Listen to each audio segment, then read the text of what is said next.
If I told you the things I've seen on my ways,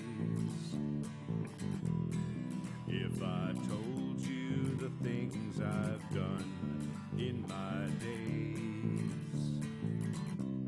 you wouldn't believe me anyway.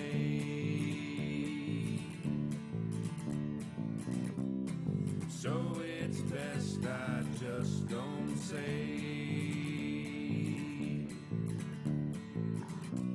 I've lived 1,000 lives. I piloted 1,000 souls. Wait, hello. I don't have my mic on. Hi. Hello, everyone in Internet Land. This is the session 0 of Slouching Towards Eldemy, a GURPS adventure. We're going to be doing character creation, or character modification in some cases, and talking a little bit about what the world is going to be like. And that's it for now. So I'm Stu. I will be GMing this catastrophe. And to my right. Hi, everybody. I'm Jay. And you're a stranger. I am. This is my first time on Happy Jacks. Tell us things. Yeah, absolutely. I am, let's see, besides being an avid gamer here in the Southern California area, I write adventures for the D&D Adventures League. In fact, I've got a Ravenloft Mist Hunters adventure that will be coming out in October, just in time for Halloween. Beyond that, I enjoy running games kind of all around the Los Angeles area. I try to get from store to store, just promoting games and running for the crowds out there. My first time here, once again, and I am incredibly pleased to be joining this table. Excellent. Excellent. And to my left. Hi, I'm Chris. It's been a while since I've been here. Yeah, you're a stranger too. It's been a really long time. a really long time. I was in one of the earlier Eldemy campaigns, and I was also in Star Wars: Edge of the Empire. I was predominantly known for falling asleep during games. That won't happen again. It's weeknights. Yeah, and I have a busy demanding life job. and- I started late, but these are afternoon games, so everything's fine That's why now. I don't do weeknights. Seriously. Happy to be back. Hi, I'm Stork. If Stu's running a game, chances are I'm in it. So you've probably seen me before. I've probably been with Happy Jack since the very beginning, in one form or another. Well, yeah. So, episode 1. Yeah. So there you All go. right. Okay. So let me just sort of basically kind of describe. Eldemy was a setting that I've used for D&D, and I've used it for Hero and GURPS. And I think I ran it in Savage Worlds, and it's just like a generic fantasy setting that I came up with a long time ago. This particular game takes place about 10,000 years before any of the other games that I've run. Also, if you read my series of like mediocre novels, it also takes place in that same world. So, if you want to go find the Mandite Chronicles, you can go find those on Amazon and buy them print on demand. They're not bad. I read the They're first not one. bad. I read the first one. I started getting through the second one, but I haven't had a chance to Your read mic's, again. what happened to your mic? Oh, it's right there. Up, I think. Move it further up, you. I can do more. Hold on. I wasn't using my sonorous voice. That There we was go. the problem. You're good now. Your level's up. No, I really liked it. You're writing up better halfway through the first book, though. Yeah. Oh, yeah. Absolutely. noticed. Yeah. And it gets better in the second one, and slightly better in the third You one know, too. what do Well, they the say? character never becomes that likable, which is one of the problems with the series. Which is why a lot of people are like, I hate him. He kind of has a girl apprentice he ignores. Yeah, he's not a nice guy. Yeah. I mean, You made yourself. well, he is. I've known him for 30 years. He understands where I'm coming from sure, with this. sure. It's not an actual insult. He was an NPC in the very first Eldemy fantasy game I ran, and he was the brother of basically the party's mentor. He was the party's mentor's little brother, who was also a very powerful mage, but a necromancer. I remember Birdstaff and Xavier Birdstaff and Mandite Birdstaff. Those are the two of them. Birdstaffs. Right. The Birdstaves. So, And I'm wondering if they'll make an appearance in this. well, it's 10,000 years earlier. Okay. So, but and basically, I just wanted to tell the story of how he became a necromancer, and he's not a bad guy. No. But he's also doesn't have a problem with a lot of things that a lot of normal people would have problems with. So, there's that. Like if he has people who are his like sworn enemies, and he happens to come across their dead bodies, he will reanimate them and make them into zombies and have them serve him for eternity. So, he's not. But anyway. This takes place 10,000 years prior, and because I don't know if any of you remember who played in other Eldemy games remember, Eldemy was was a duchy within this vast empire that had collapsed 10,000 years prior, right? Yeah. So I gave you maps. I don't have a way to share this online yet. We will by the next time we play, but like all of the Eldemy campaigns took place over here. In the Duchy of Eldemy, way over here on the west side of the continent. This is going to start way over on the east side of the continent, where the capital is, and you can over here.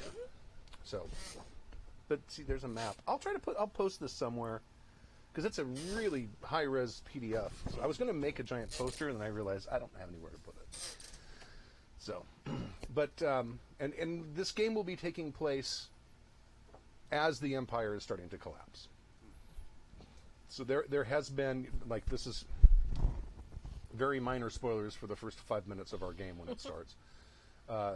There has been an assassination of the emperor, his daughter and heir, and her children. And that is sort of the beginning of the end of the empire, although there are people who are saying it has already grown too large to really sustain itself anyway. And there's a lot of areas had already kind of were beginning to forget that they were part of an empire because they're so far away. So, but that's like sort of the basics. There were once elves, but there aren't elves anymore. Elves are a thing of legend, but they really did exist, and you know they existed because there's an area called the Untamed Lands, which used to belong to them, and that's mostly where they were. It's kind of been right in the middle in the northern part of the map as you look at it. And in that area, there are ruins of their civilization. And they basically just kind of died off over time. Now, this is something your character may or may not know if you're like a historian or something. But the elves, an elven couple could only bear one child. So, numerically, over the course of generations, their numbers were, as the old ones died, even though they lived a very long time, their numbers slowly, every generation, their numbers halved until there were just a handful of them left, and then they just sort of faded away. That area now is kind of known for being a really dangerous place to go into, but there's also a lot of stuff there left over from their civilization. So people do go there occasionally, especially those people who want stuff, which who doesn't? So, now as far as society goes, if you're a mage, you probably belong to one of the mage families, because the mages are organized. They're not actual.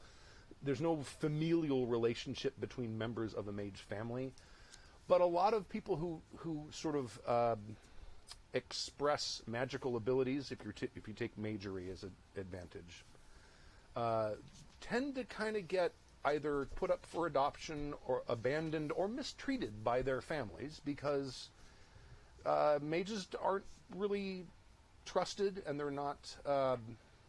They have too much power for most people, and it's one of those things that makes ordinary people a little uncomfortable. So the mages, sort of out of necessity, created sort of a replacement for a family of mages. Lost my mic. I can stop talking with my hands. And you, during when you become an apprentice to someone, you're going to have a mentor who's basically going to teach you and order you around and tell you what to do. At a certain point, you are sort of released as a full member of the family. You're still kind of owe a little bit of fealty or whatever you want to call it to your mentor, but it's not a written down by law duty that you have to them. It's more of just deference to your elders more than anything else. So if you're taking, because I know two of you are making mages, let's talk real quick about what you guys are like planning on making. Okay. So real quick. This is something I've actually wanted to do for a long time. And then when I got all your information, and then you included some character builders along with it. And in one of the character builders was the template for an investigative mage. I've always liked the idea of maybe making a medieval version of a private investigator. Right. And originally I was just going to go with sort of a ranger and just sort of make them city based. But then when I saw this, I'm like, oh, that's what I want to do. I want to be, Jim Rockford in the medieval times. So Vaguely With a remember pointy the hat. existence of the Rockford. the Rockford Files is one of the best television series ever done. You should watch it. Well, I did as a wee child. My father watched it. So it was there. The template was there, and I just messed around with it. And I'm gonna play an investigative mage. So your template had all these spells and stuff with it already, and it's sort of very sort of Sherlock-y kind of. He's more built for recon and intel than he is fighting. So I decided to go with that, and we'll see where it goes when you stick us out in the middle of a desert. Now, did you pick a family yet? I have not picked Okay, a family yet. we'll get to that in a My little bit. my backstory idea was perhaps he learned these skills in the military, working with surveyors and such, or perhaps even just somebody that in the military, and he apprenticed them and picked it up because it's ritual magic, not finger magic. No. No? Magic, ritual magic is a very specific kind of stuff. Okay. All right. I'll have to check it out then. Maybe it isn't ritual. I don't know.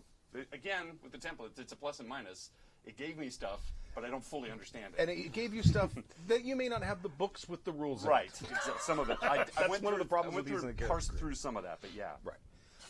I will want to look. I think I have a copy of your character sheet here. I may need to borrow yours. But I will want to look at your spell list because if you're making a mage, I kind of want you to limit yourself to the spells in the basic book. Okay. In the basic set rather than in the magic book. If you want to expand into it a little bit, we talk about it. Okay. But that's my general rule. Dave Kazay is texting me about the Rockford Files.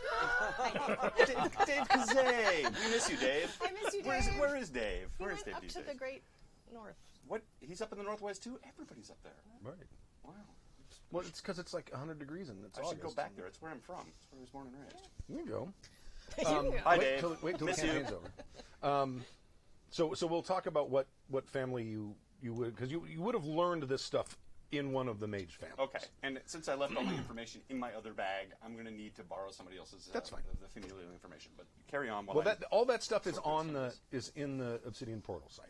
Oh, perfect. So if you go to happyjacks.org/obsidian, you can get into the wiki, and we'll get to that in a second. Chris, your character idea? Also a mage, and I want to be part of the Castigan family, which is on the wiki. Right. That's sort of that's like the very service oriented. Yes. Also, almost like a mage version of the hospitalers. What were they? How would you pronounce that? I don't even know what word you're going for. It's one of the knightly orders. Oh, I don't know. It's a work in progress. I'm stealing that. Oh, I don't know. I don't know. From like the Holy Roman Empire era, I think. Okay. And in addition to being part of the Castigan family, I do want to be part of the military order, the Order of the Marigold. One of the Holy Martial Orders. Holy Martial Orders. Okay. But so mage, fighty mage, right? But I want to do it like really Midwestern, like Marge Gunderson from the Fargo movie. Just a very practical, unfazable, kind of person. Got it. Okay. Are you going to be talking like that? Yeah. Oh, yeah. God. Because everybody who does that accent, I start adopting it. Hey, both. I'll try not to. All of my family comes from Minnesota, so I've earned it. And if you want You've had to to pick unlearn it. what region So I had has questions that about accent, Yes. then if you ever go there, all of the NPCs will have that accent. Okay, so I was looking down here, but this is a noble area. Aracia is a noble area, right? Well, nobles. There's either kings tell or me about dukes. Hustleton. Or Hostleton. Some of them I don't know anything about yet. Okay. That's why I said you can pick. Okay, I'm where going to they pick come that one. Okay, all right. Is it Hustleton or Hostleton? I think it's Hostleton. Hostleton. But not The hostile. Deadlands or Deadlands? Yeah, there's Hostleton, and then like they're like not so bright neighbors up north, Simpleton. I'm not going there.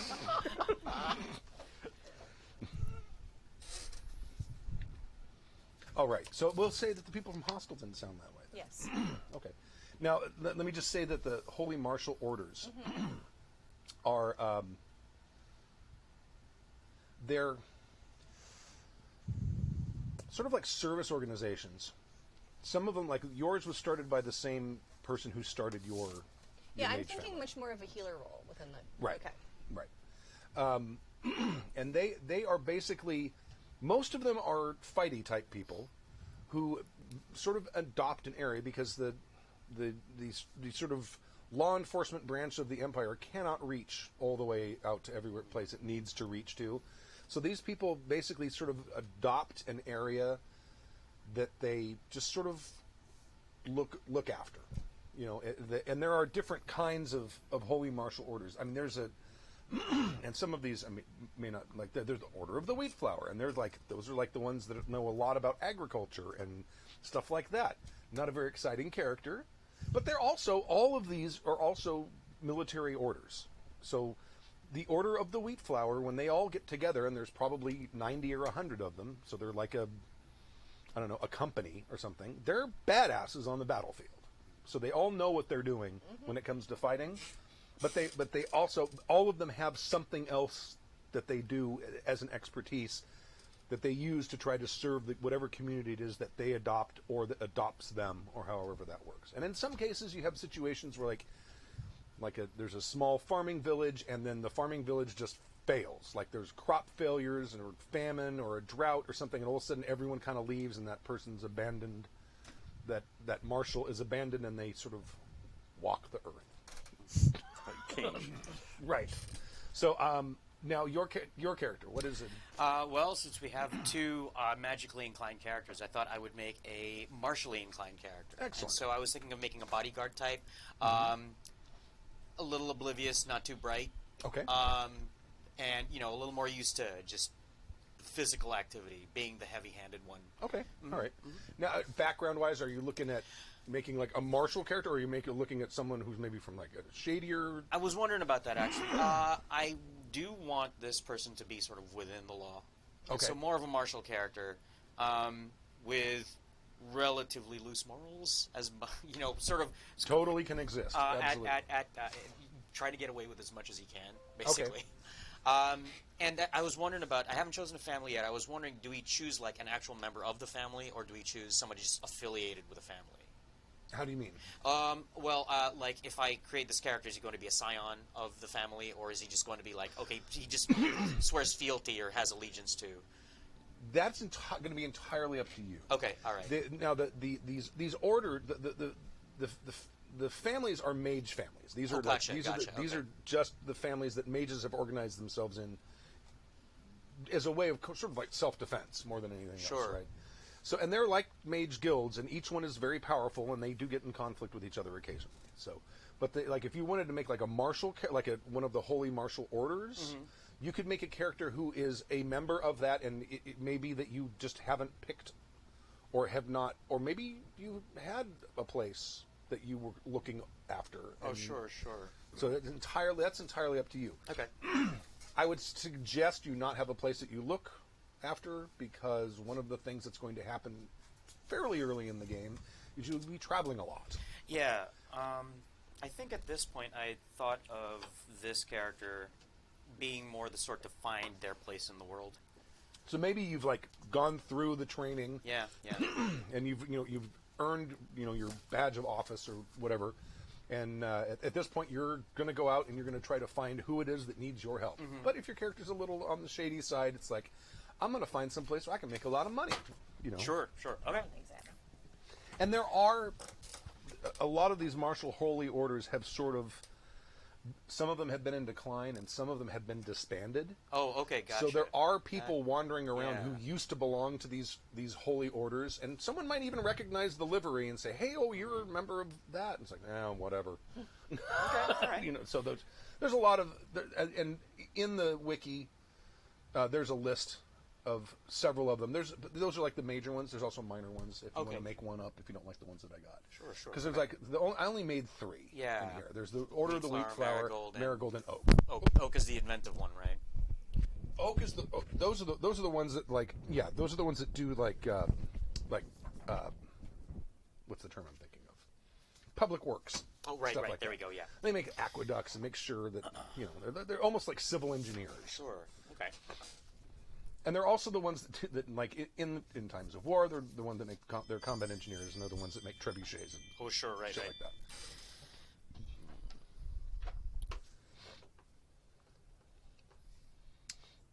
So, as you're starting your character, probably the first thing you want to look at is your stats and figure out what you want to buy. Because you have 4 basic stats. You have strength, dex, IQ, and health. And they do have different costs. I think dex and IQ cost, I believe, 20. 20 points per point, and strength and health cost 10 per point, I believe. And you have, if you take everything, you'll have 140 points total to spend. Okay. That's taking 35 points in disadvantages, 5 points in quirks, and plus the 100 base points that you get. Can we drop a stat down? Absolutely. Okay, And all you right. gain a commensurate. The appropriate point. Yeah. Okay. Cool. Yes, you may have dump stats. Just so you know, IQ is important. Most of your skills are going to be based either on dex or IQ. Okay. Spells are based on IQ plus magery. So your stat for spells is going to be whatever your IQ is, and however many levels of magery you purchased. I usually limit that to 3, because originally that's all you could buy was 3. And then, so IQ and dex, if you're going to have skills and you're going to want to save some money, you probably want to make those stats slightly higher. If you're going to have like a lot of dex-based skills, which you probably are, it might be better to like up your dex a point, because that's going to increase the default that all of your skills come to. Are you guys familiar with buying skills yet? I'll get to that in a second. But if you want to figure out your stats or whatever. Forgive an idiotic question. Yes. These all are part of the 100? Yes. Yeah. And your stat, all stats start at 10, and that costs 0 points. So if you want to increase your stat to 11 for dex and IQ, that's 20 points per level. If it's strength or health, it's 10 points per level.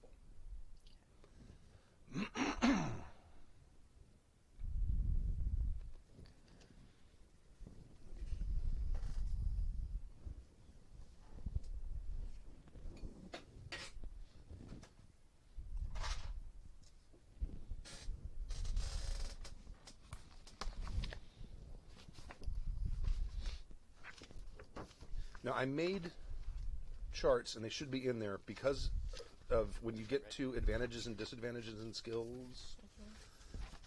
There is a chart you have in there that has, because I took out a bunch of advantages. Yeah. 2 copies. You might, one of them had 2 copies in it. I'll take that. So the advantages that I put on there, I mean, I put how many points they are.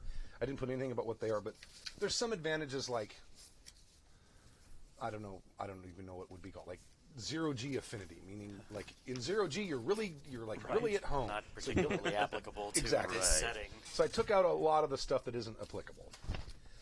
Did the same thing with disadvantages. On the page 2 and 3, there's a big list of disadvantages. Basically the same thing. I just went through and took out the stuff that doesn't have any bearing.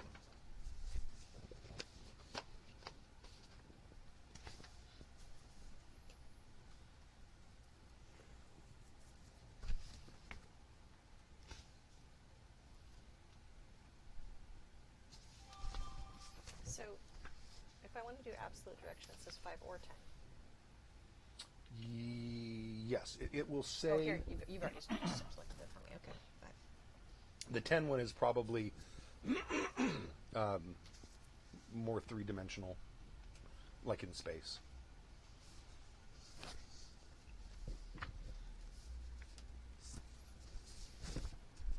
Does somebody have a copy of the mage families that they're not using right now?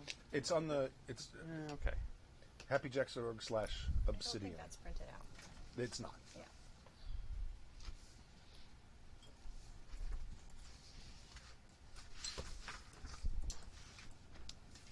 Oh, wait, all of this link is probably in the Slack, isn't it? If you just go happyjacks.org / obsidian, that should take you right to it. And then click on the wiki on the left. Character gen is always so exciting for the people watching. Some people really like it. Um, In many cases, it is our most watched APs. Excellent. Good. There's just a lot of silence and confused faces for a long time. That does tend to happen. That does tend to happen.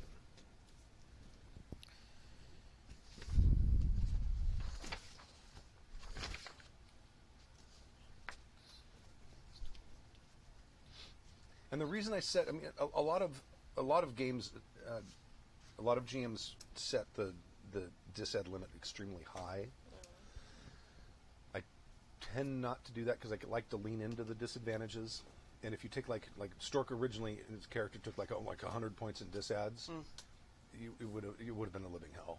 Well, sort of. Because some of them were kind of like in debt, right? And then I had like a debt collector you could have sent after me. Because again, like Jim Rockford was always looking for money. Right. And he was, and you're a private detective and people don't trust magic. You don't get a lot of work. So Right, he's sure. constantly trying to, they're all detectives were poor. I mean, even was it Humphrey Bogart's character from the Maltese Falcon was like always trying to pay the rent. I mean, that's Right. the Big Lebowski. Right. Always writing checks for 35 cents. I don't know if I would call him a private. I guess, Well, you know what? That's when the Big Lebowski clicked for me. Is when I realized, like, I know this plot. He was like, wait a minute, it's the Big Sleep. And when I realized it's the Big Sleep, I realized, yeah, if you were to take Philip Marlowe from the 20s, who's kind of a layabout, no good guy, and everybody thinks he's a loser, and translate him to the He would be the 1990s, dude. He would be the dude. He's very charismatic, and he doesn't really have a job, and he just kind of, and I was like, oh my God, they updated. Anyway, that was my take on it. That's when I went, I love the Big Lebowski. of course, I went to college. I went through Harvard. Drove through. Yeah, drove through. Back of a police car. I was part of the Portland 8. The original Portland 8, not the ones that like really made it. You went from like I will never watch that movie to like I saying love it. it's the I greatest love it. movie ever. It really is like the greatest movie ever. All right, I'm on the Happy Jack site. Where am I looking for here? No, happyjacks.org / type in. Obsidian. It's not gonna. There's no link to it on the site. happyjacks.org / obsidian. Okay. I need some disads. I don't have any Okay. ideas.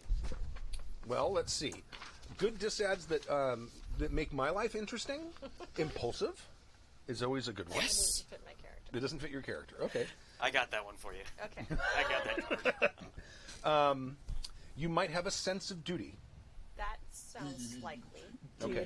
Duty. Okay, we're done with that. Now, I Said it once. they may have changed how that. They may have. I think my character has a sense of duty as well. Duty Duty? must be done. The world Yeah, applies sense to of- everyone. Sense of duty is 2 to 20 points.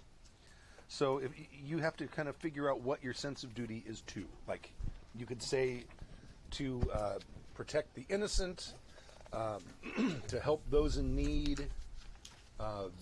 It could, if you're like extremely altruistic. Let me find that section. So you feel compelled to aid an individual, small group, large group, entire race, or every living being. Okay. For example, I picked duty, but it's to my clients because again, detectives have that whole Right. It's That's kind of the stays bought thing. Right. If someone pays for your Right. services, you're right. And I also picked up, there's another one, the pacifism, which is cannot harm innocence. Because, again, detectives are like, You see, you don't shoot people. right. You shoot bad guys. If you took like a large group, you could say like protect the innocent or the downtrodden. I would say that would be a 10-point thing if you wanted to go at that with something along those lines. Well, how about as a healer, like, I want to fix everybody, even the enemy? Oh, okay. A sense of duty to the injured, Yes. something like that. Like if someone's injured, you no longer consider them a combatant. They're someone to be helped. Right. Okay. I would still make that a large group. I'd make that a 10-point. Okay. Because that could become like if you guys get into a real serious fight and it's like, okay, we've won, thank goodness, and now I have to heal people. oh, there's some people on the other side that we just kicked their asses that I have to help too. That could cause some drama amongst the party as well. So, and then you don't have any disads yet? That was your first. I only have a cork. That was my first disad. Okay. Let's see. Incurious is an interesting one. That's 5 points. That just means that you'd like kind of the opposite of curious. It's like Okay, that actually kind of works. more stay on task, and that it's a disad. So it's even if something interesting mystery comes up, you might be like, oh, we have a job to do. You know, like that. So what does the asterisk mean after point value? That means that I need to look at the bug.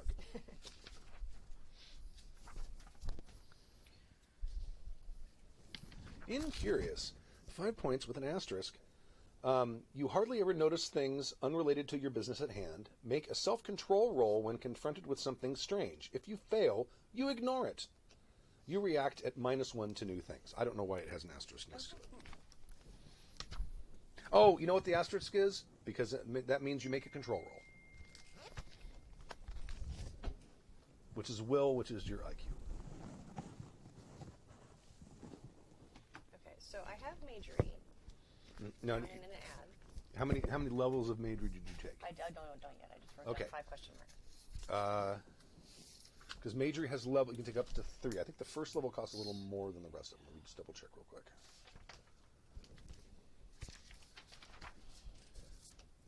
Majory.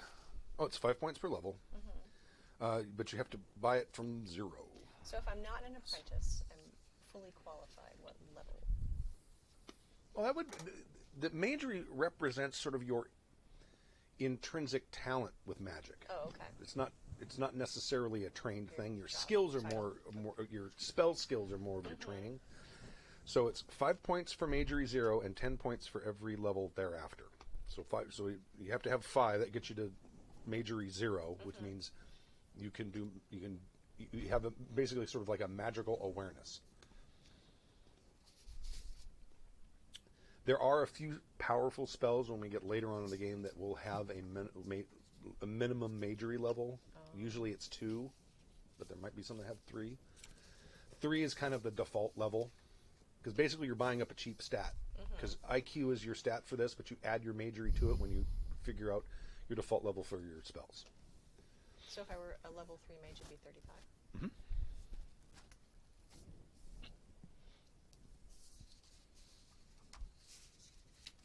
And what's your IQ?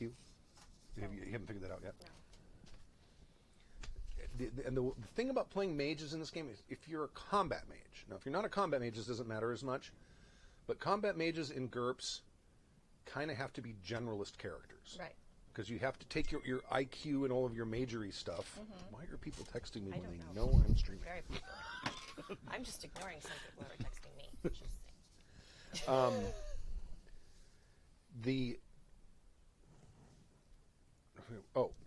If you're playing a combat mage, there are skills specifically for projecting your spells. So Okay. not only do you have to make a roll to cast the spell, to make the spell happen, It also has to go someplace. you then have to, it used to be the throwing skill. You used to always just use the throwing skill. Now there's specific skills depending on what kind of spell it is. But for some offensive spells, you then need to make a second roll. Most of those are based on dexterity. Okay, so what do you recommend for a combat mage? Well, Generalist you combat. definitely are you making? Is that what you're going to make as a combat mage, or are you going to make more of a Healy mage? Well, I'm Healy within combat. I mean, I want to be part of the martial order, but Okay. I want to have a healing role within it. But I can fight. Okay, now do you want to fight with magic, or do you want to fight physically?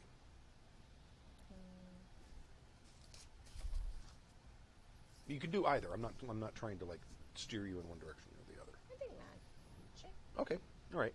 So that means you're going to want your IQ to be reasonably high, maybe in the 12-ish range, Okay.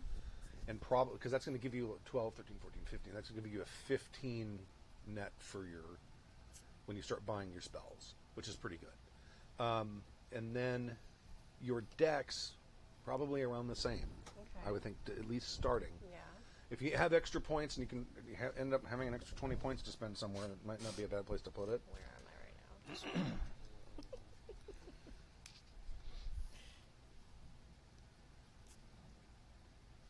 Stork, what did you take for your disads?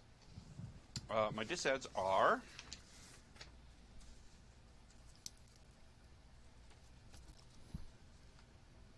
Distrust disadvantages. I've got pacifism cannot harm innocence, and that was at 10 points. Duty for 15 points, which is the code of honor between me and my client. And Okay, that's probably sense of duty rather than a duty. there is a code of honor. I have code of honor as well. What's the code of honor? It's the private investigator code of honor. So Okay, I've got so two you- here that are similar, so I need to investigate this here. Yeah, I've got duty and code of honor. if they both basically do the same thing, you need to take one and then do something else. Okay.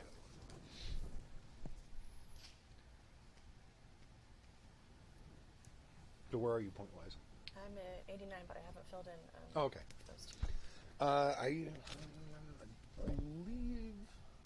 Let me double check because I don't remember. Fatigue points. Is that based on strength skills or based on It's health? health. It's based on health. Yeah, now. based on Okay. health. So your fatigue points is going to be based on whatever your health stat is.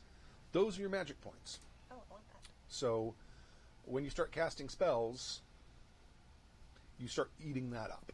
So that's it. It's like when you make a combat mage, you can't dump all your points into one stat because 3 of them come into effect. Right. So you might want to bump up maybe a point. Sometimes during the course of games, I tend to get a little liberal with like mana stones and things like that give you magical energy that you can use outside of your fatigue. But we won't start out with that probably.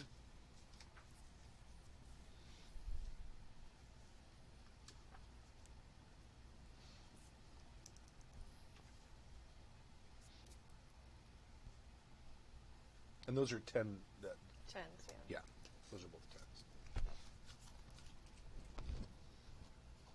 How are you doing, Jay? Oh, good. Actually, it was a lot easier for me to pick my disadvantages, and I'm kind of spending points on advantages now. That's Okay. actually a pretty good way to do it because Yeah. you know what your full Yeah, pool is. yeah, gonna be. exactly. So, starting with a point total of 100, I dropped my IQ. Excellent. To live dangerously to 9 to get 20 additional points. And then there's the 35 points for disadvantages plus the 5 points for quirks. Got me a total pool of 160 points. Okay. I have for disadvantages, I have greed, 15 points, impulsiveness, 10 points, oblivious at 5 points, overconfident at 5 points, and let's see, that's the 35. Right now I have 2 quirks. I am distrustful of horses, and I suffer from seasickness. Okay. Like mild seasickness, Right, not like right. debilitating seasickness. Yeah, quirks are never like a serious Right. dissad. They're just like a little, Yeah. they're a little flavor. Yeah, and that distrustful of horses, I'll get on one, but I sure won't. I can't wait to get off it again. Right. The first chance that I get. I'd rather hey, let's go rent the cart so that I Right. can ride the cart instead of having to deal with the horse. Okay. Yeah. Strength of 12, Dex of 13, IQ of 9, Health of 12. Okay. So beefy-ish. Right. And now, I'm trying to figure out where to put these in my advantages. So far, I've picked out acute hearing +3, which is 6 points. Acute taste and smell of +2, which is 4 points. Combat reflexes of 15. I think I might keep it at that and spend the rest on skills. Okay. So I got to figure Now, that out. one of the things that I am kind of a stickler about is the stun rules. Oh, sure. Okay. So if you want to make a character who's like very combat effective, you will probably want to take high pain threshold. Oh, right. Yeah, absolutely. That is in here. It should And be. that's only 10 points. Yeah. It's a bargain for 10 points. Okay. I Yeah. think Good it point. used to be, might have been in 15 and 3rd. I don't remember. You know what? Let They me may have check. moved it. Let me check. But in it's here. it's a necessary disadvantage. Yeah. No, totally. Yeah. 'Cause- That is a good point. That still leaves me 40 points for skills, which Okay. is pretty good shape, I think. So yeah. And I like the fact that you like boosted up all of your perception abilities, but what is the dishad called? The disadvantage that I have. Was it oblivious? Oblivious. Yeah. Yep. It's gonna be a fun one. So, the code of honor I got. There's a trap door here. Oh yeah, I noticed that. I thought you figured that out too. Okay. The code of honor I got is actually from the Mysteries book. It says his private investigator. You want me to read it to you? Well, if you're taking a code of honor, don't take a duty that does the same thing. Is what I'm Okay. saying, because that's basically just doubling up on your Right. On I will your- double check to make sure that I guess a duty would do that. So duty. duty. Yeah, code of honor and Stop it. and duty are Or too close to the same thing. All right. Yeah. I'll come up with another disad. Oh, cool. I love disads. So wait, do spells have to go into this total too? yeah. Yes. So what did you get? What do you have for disadvantages so far? I have sense of duty to the injured, which is 10. I have incurious, which is 5, and then I have quirks, which I've taken like 3 in Okay. quirks. So you can still take sometimes 15. So you can still take 20 points in disads.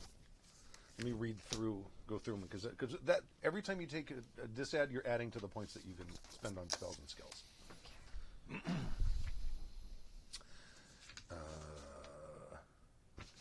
They're on the second page, second and third. Okay. Is it second and third pages because there's a lot of disads because they're the most fun thing.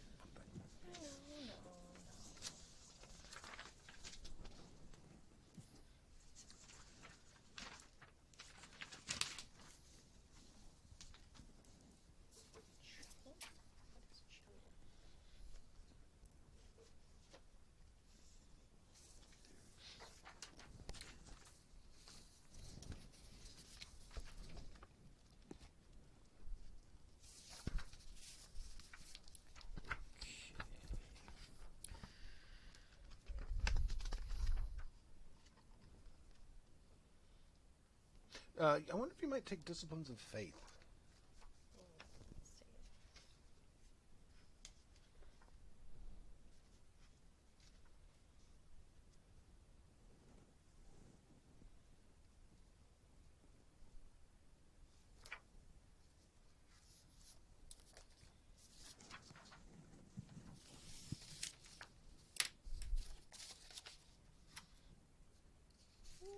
That doesn't do it for me. Doesn't? Okay.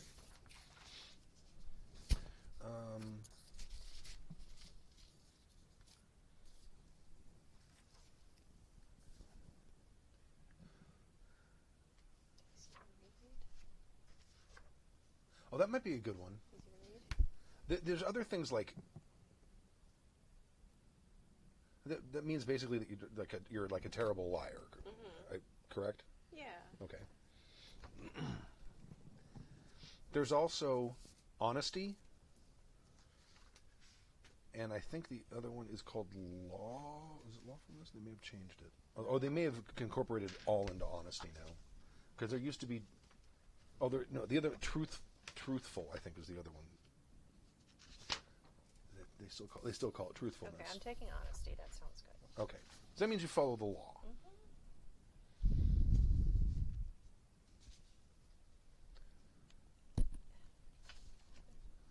And that's a 10-point one? Yeah. So I'm at 28 for just. Well, don't worry about the quirks yet, because Okay, the quirks so that's 25. 20. So you need 10 more 25, yeah. if you want to take 10 more.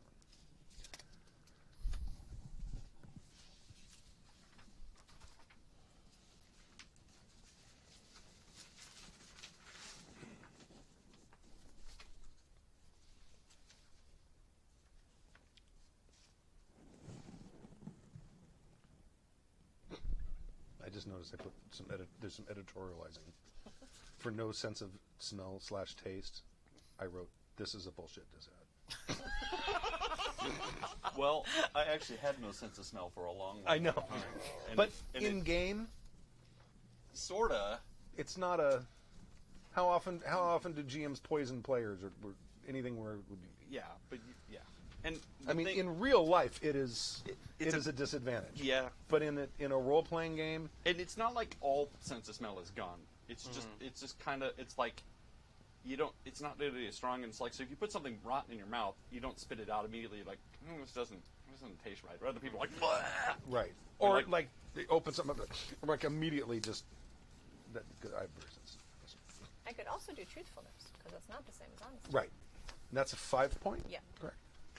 If I take unluckiness, is that just like me? Will that just be normal for Unluckiness, if I recall correctly, depending on what level you take it at, either once per session or once per hour per session, I get to do something arbitrary and malicious to your character. So it would just be me normally. Well, every character has in my game. Everyone has that a little bit by default. Let me look and make sure because I don't remember. It's a 10 point. Yeah, I think that's it's just 10 points. I seem to remember I looked at it, and I think it is like once a game you can do something terrible to us. Once per play session, the GM will arbitrarily and maliciously make something go wrong for you. You miss a vital die roll, or an enemy, against all odds, shows up at the worst possible time. If the plot of the adventure calls for something bad to happen to someone, it's you. The GM may not kill you outright, with bad luck, but anything less than that is fine. I'm taking that. For lethally bad luck, see Cursed, page 129. I'm taking that. So we're going to get rid of duty. Just I have to be reminded. I'm going to have like some sort of token that I can No, flip. yeah, sure. I'll remind you.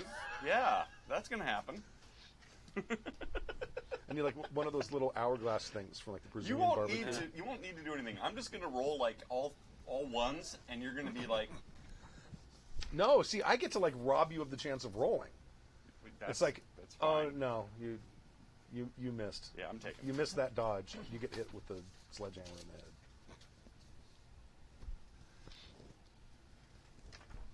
How many? What's your point total at right now? Okay, so my disads are now at 30, Okay.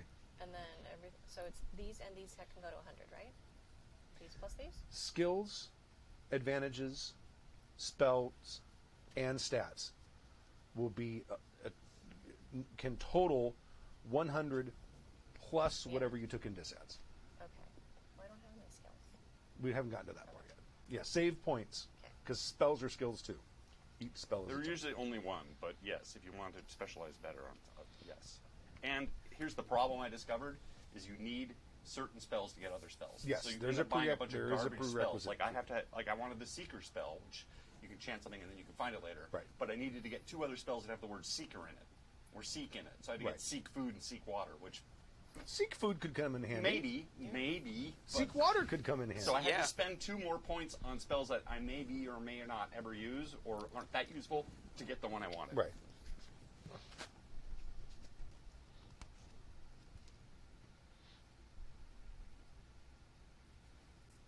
Oh, I've gone too far. Uh-oh, what happened? Well, these plus these are 1 or 9. So 20, 40, 50, 60, 70, 80. Oh, yeah. I've done something wrong. Well, how many points do you have? So you're at 109, Yes, for this and this. which means you're going to be at 30, 40, 31 points. So you still have 31 points to spend. Okay. So you might But I leave thought it. that I had to limit these to Every 100, and then this no, was every additional. disadvantage adds to your 100. Sorry, that was my Yeah, every error. disadvantage you Okay. take adds to that. All right, so fine. So you're at 30 plus 5 quirks right now. I think I'm only going to do 3 quirks. Okay, well you can always just you take the points for free, and if you Okay. come up with an interesting quirk later on, you can Alright. always just add So it. then, yes, 5 quirks. Okay. And if you want, do you want to take the full 35 in disads? I don't think I got that high. I think I only got to 30. I think you're at 30 right Yeah. now.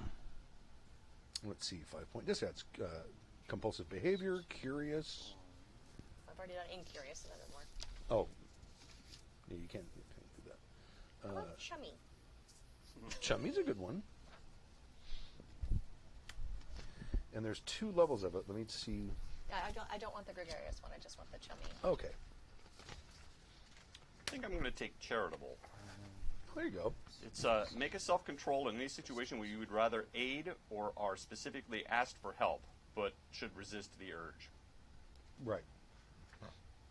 Yeah, That works with a... the private eye who can't make rent gets asked for money and always gives the panhandler on the Exactly. corner $1. You right. got it. You completely know the archetype we're working on. So, Chummy, you react to others at +2 most of the time. When alone, you are unhappy and distracted and suffer a -1 penalty to all IQ-based skills. Just don't be alone. Right. Okay. So that's that. Now, as far as spells and skills, we probably should do spells first. Okay. Wait, just check my point total here. Oh, that takes me over though. So I can get rid. If I get rid of unluckiness, it should bring me back. No, did I go over again? Gosh darn it.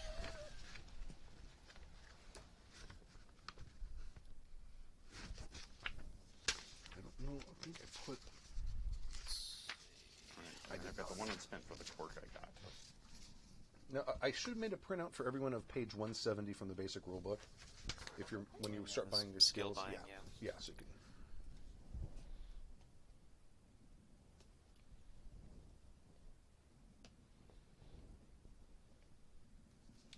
Okay, so magic schools do. I still have to pick that for the family. Right. Um, And if there's none of them that look interesting to you, you can make your own. well, I will tell you, there's some of them come with the opportunity to spend some points if you wish. Like, well, I'm vacillating between either the generalists, which are the Trevesiel. yeah, see, the Trevisiel, is it Trevisiel? I can't remember how to pronounce the goddamn. I've been Page working on was this I for looking months. 170. Here we go. Yeah, that's got this little chart here Okay. that tells you, because skills, all spells are hard unless a few will say they're very hard. So you're going to use this column, and your attribute is going to be your IQ plus your majory, and then however many points they can spend it. You might want to start out saying, okay, I'm going to spend 1 point on all, because the minimum you can spend is 1 point. But what I would suggest you do is find the skills you want to get, because you probably want to get a healing spell, right? Yes. Which is going to be under body spells, I think. And then it will tell you what the prerequisite is, and then you just put a point in all the prerequisites until you get to that one. I was thinking the Trevisiel because the generalists, they've got... Well, they've got the library, too, which is... Cool. If you... super secret, though. It's super secret, but if you want to spend 5 points for an advantage to have that as a perk, five. You know, I'll make it a 1 point. You can think about it. I haven't decided on that. It was either that or I think the Orambus. I will make it either a 1 or a 5 point quirk. Because your character, if you commit to take at least 1 point right now, I'll tell you something about the library. Let me look at the Orambus Okay. again too before we do that. Yeah, so they're the Watcher mages. Now, I'm trying to think of specifically like my power set here. Now, your character is very much like that, but it don't have to be from that college. Right. Or from that family. You don't have to be from that family. But they are knowledge and meta spells. It's like aura, detect magic, identify spell, keen vision, seeker, that kind of stuff. That's But very. you don't have to have been brought, because the thing with the Trevisiel, they are generalists. So, but within the Trevisiel, there are some of them who are like more into the knowledge and meta spells, and some of them more into combat All right, spells. I'll take the Trevisiel. It's up to you. Okay, so are you going to commit to take that 1 point? I am. Okay, the library of the Trevisiel, Mm-hmm. it moves. It's Like- Howl's moving library. Like magically moves. So like it's always put in remote places. For 1 point, that means you can get in contact with a senior member to find out where it is, so you can go visit it. Okay. If you want to take the 5 point, you will be personally notified when it is moved and provided with the location. I don't think he's that high up in the hierarchy. I think he's more of like just sort of a black sheep, and it just turned out he learned his skills sort of. Okay.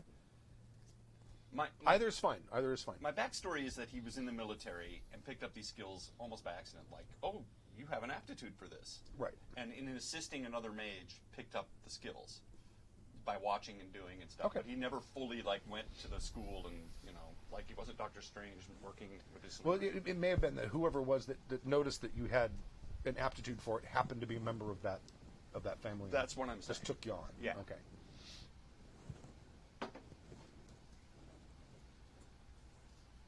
The other part of my backstory is his dad, I'm going to stick with Rockford Files, his dad's a trucker, or would be a teamster.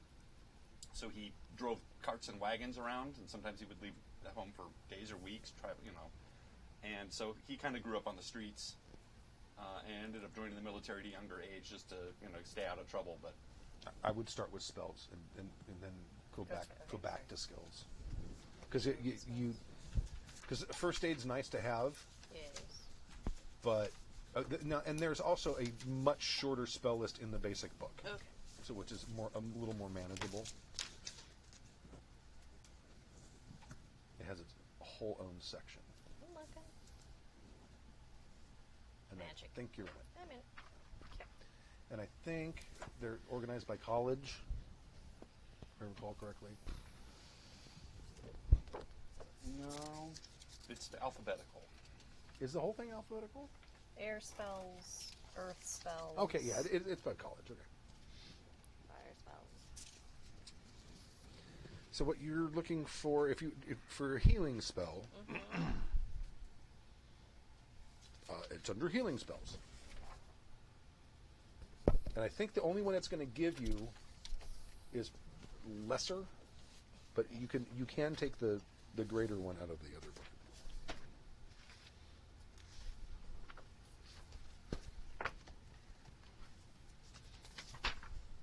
Minor healing and major healing.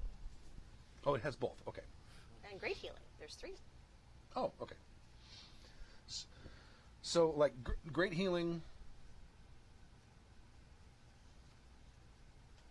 restores all of the character's health, whatever they're down, and then up to 8 points for major healing, and then up to 3 points for minor healing. Now, they are prerequisites. So, like, to have greater healing, you have to have major and minor. Okay. So, if you want greater healing, that's at least 2 spells you need to take. Plus, you have to take lend via vitality, which is in that same section. And let me see if that has a. Lend energy. Oh, So it really does. you just have to start here and go all the way through the section. So you start with the one you'll want. Buy that, or note how much it. Okay. Note it, and then go and spend 1 point on all of the prerequisites you have to have for that. Okay.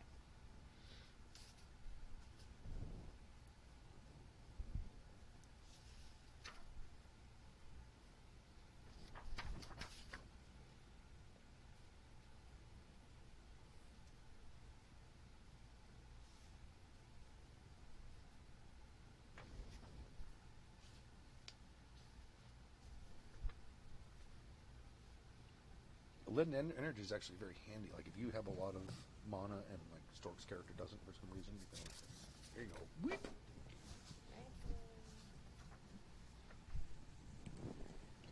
See, here's a great one I should have taken, but the points are really heavy. It's dead broke. It's minus 25, and I don't need 25 points.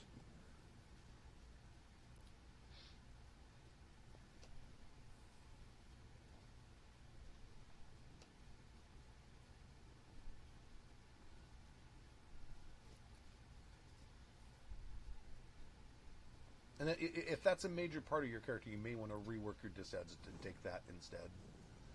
Because I think that is also like you have trouble accumulating wealth as well. Well, it affects your social status at start. Right. That's just a reaction modifier, but if you read in the text, it may tell you that you have trouble like holding on to money as well. Your starting wealth is 0. It means you have nothing. You have nothing. You're probably not quite dead broke. You're probably a You're level or two homeless. above that. Yeah.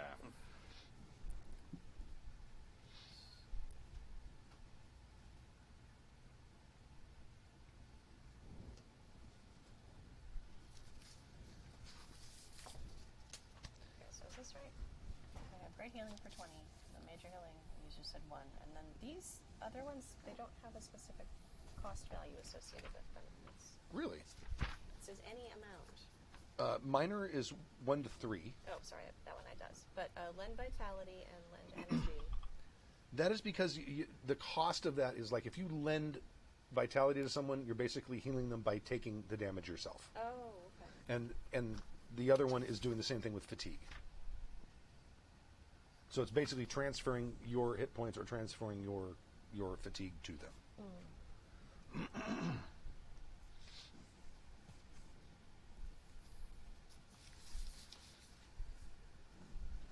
You might also note, like, greater healing, not a good combat spell, because it takes a minute to cast.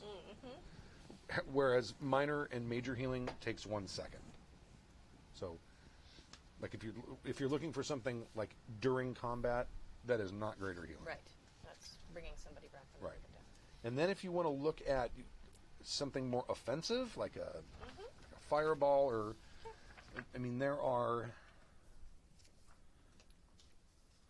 If you're good, if you're making an offensive character, I would say either go with earth or go with fire. Fire has fireball and exploding fireball, and earth has stone missile is its offensive spell. Those are probably the most effective.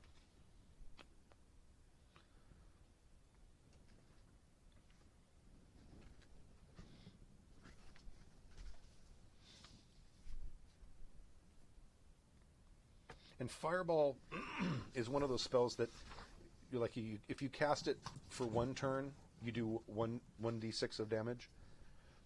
If you cast it for 2 turns, you do 2d, 3d, and so on. There is an upper limit. I don't remember what it is off the top of my head.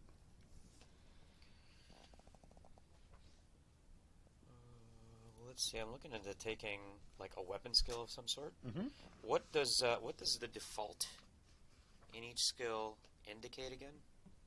The default is if you have no points in it. Oh, okay, gotcha.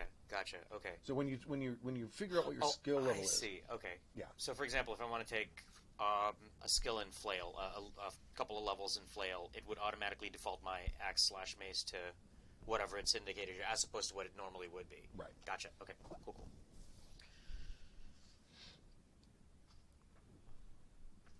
normally, if I recall correctly, easy skills are -5 to the stat, and I think generally, 6 yeah. and 7 for hard and Hard. very hard, Okay.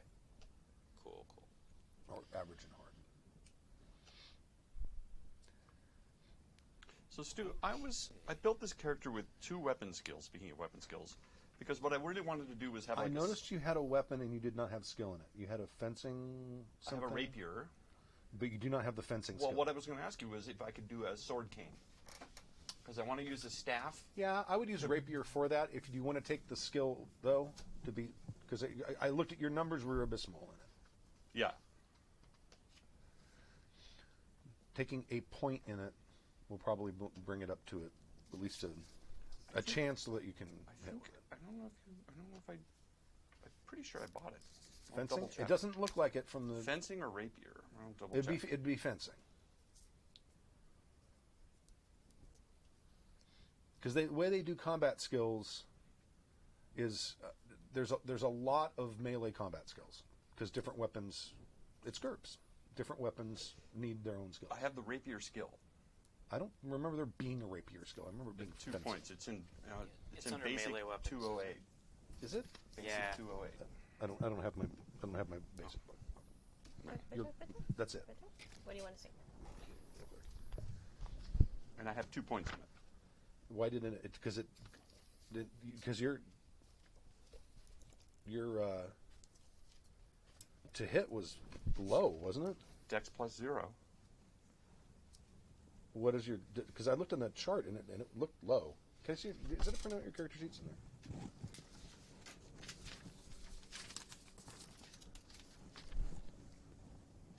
It's over on the right. Oh, you know what? I may not have been looking at the rapier. No, it shows your level with the rapier is 6. It says under skills I got No, rapier. under level, because it under your melee weapons, it's supposed to move. It's supposed to whatever what level is. That's your skill level. Okay, rapier thrust. I have level 7 on this. Maybe I fixed it since you sent 7 it. is still terrible. That means you have to take 3 dice and roll under 7 on them. Oh, I'll be fine. You will never do it for the entire campaign. I just can't roll high. Does this character not have that skill? Rapier? So let's see. It's under skills on the bottom left. It's under primary skills. It's on the second page. Okay, something's wrong because this should be your skill level here under your melee weapons. It didn't do something correct because you have light-edged rapier, unless that's not considered under the rapier skill. There's another rapier down below. There's light-edged rapier, which is one thing. But even the regular rapier still has your skill level at 6. Is that what you're saying? Or I see skill level. I see level at 7. That's still wrong. I may have adjusted it since I sent that one to you. Because your rapier skill is at 10. So it should say 10. Because it's also showing your parry. Why are my natural attacks at 10?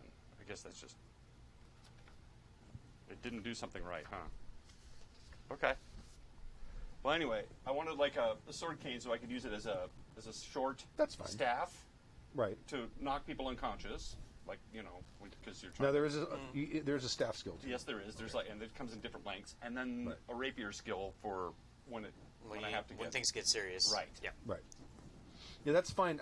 It didn't do it right, and it didn't calculate your parry correctly. All right, I Because will. your parry with fencing weapons because they're light and balanced is usually 2/3 of your skill rather than half of your skill, and it calculated that off of the level it thinks you're at, which is not the correct level. All right, so I'll erase this and put it back in and see what happens. See if it changes that. Right. Otherwise, I can just manually tell you what your defenses will be.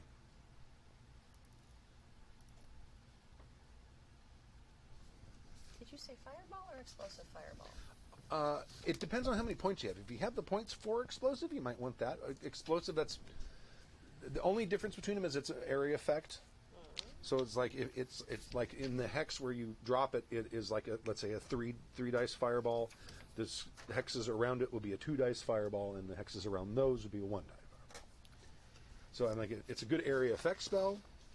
Not always precise. So if someone else if his character is going toe to toe with someone and you throw an explosive fireball, he may have something to say about that. I'm gonna be in it. Excuse me. Whoa. Where'd that come from?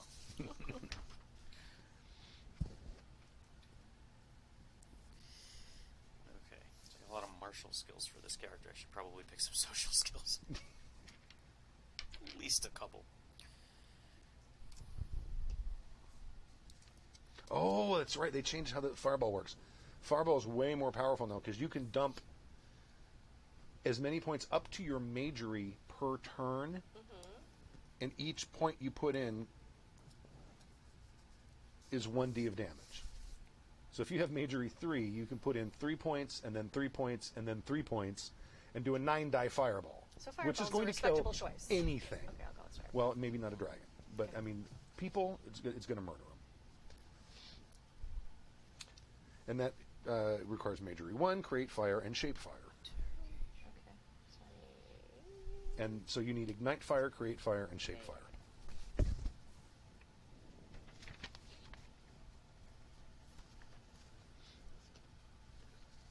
Here's your character sheet back for this. Did it fix it? No, it still comes out. I put 2 points into rapier, and it still comes out on the. Maybe remove the stuff from your inventory and re-add it and see if it calculates it correctly. Maybe the inventory's boning me. You're right. Maybe it's because I have like a shitty rapier or something. No, it wouldn't make your because it's assuming your skill is the default as if you don't have the skill.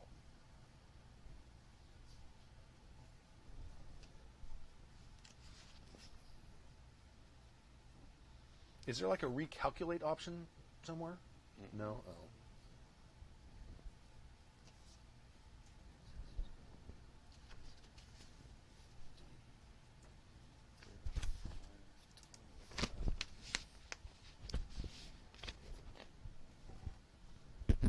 Oh.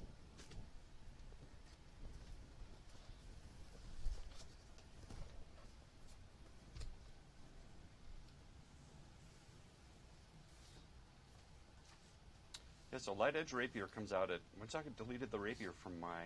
Is there a light edge rapier that I need to buy instead of rapier? Is that what the deal is? No, because the light edge rapier is still at level 7. Yeah, it's wrong. It's just wrong. This is yours, right? I already have mine. That was mine. Do I need another skill to go with it, like fencing or something? But it didn't change the rapier either. It did. The rapier's wrong too, right? Yeah, I have 2 points in it. It says my No, not skill your level skill, is 10. but the listing under your inventory. Well, I deleted it. I have to add Put it back again. and see if it makes it. Put your level where it's supposed to be. Okay.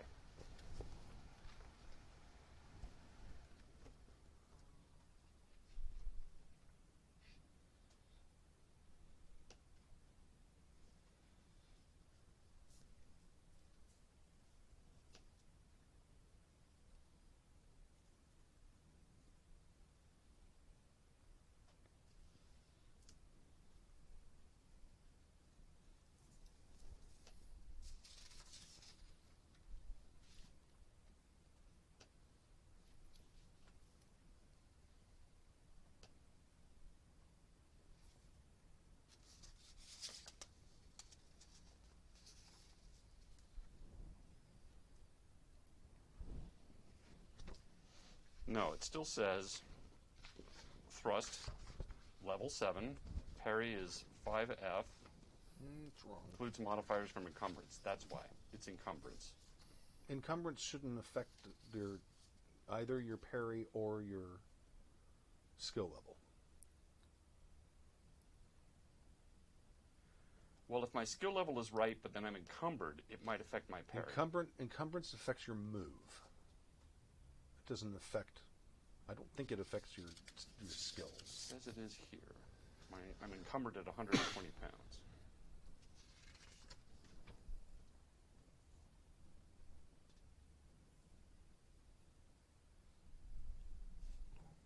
You might want to get out a character sheet and a pencil. Okay. I have extra. I think everyone had two or three extra. Yeah, I've got character one. sheets. It's fine. I can just write it on this one. There's still plenty of room. So, with rapier with 2 points in rapier, it puts my skill at 10. Right?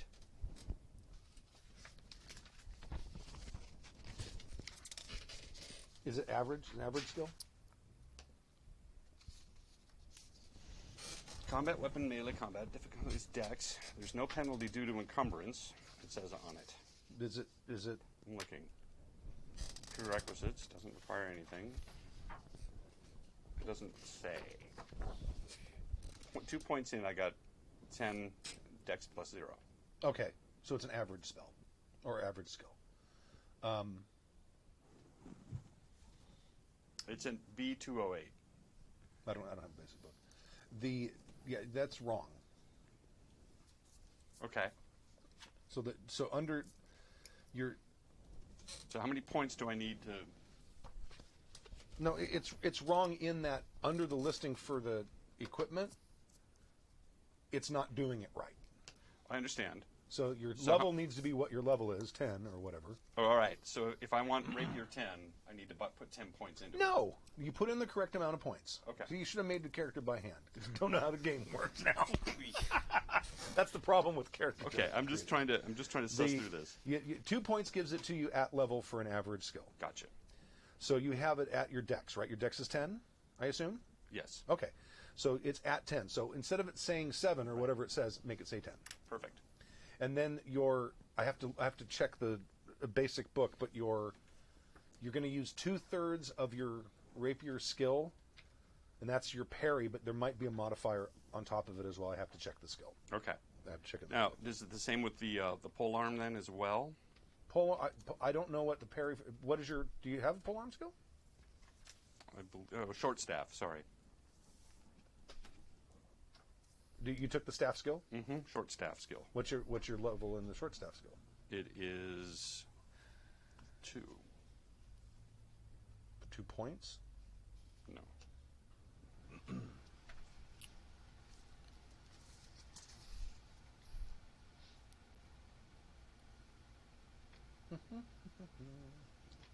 Okay, I get the PDF. Oh, yeah. I picked the pole arm, and it's The skill? Yeah, and I want to put 1 point in it, so that puts it at my basic That's probably dex -1. dex -1, which Yeah. puts it at 9, which is what it is. It is at 9, and I do believe that you get to I think that's a 2/3 parry, but let me double check real quick. Because your parry numbers are going to matter. Well, I also took the cloak skill, which is That's separate. That's a fun one. That's like almost like having a shield, kind Yeah. of. Yeah. In fact, does it use the block? yes. It does use block. Okay.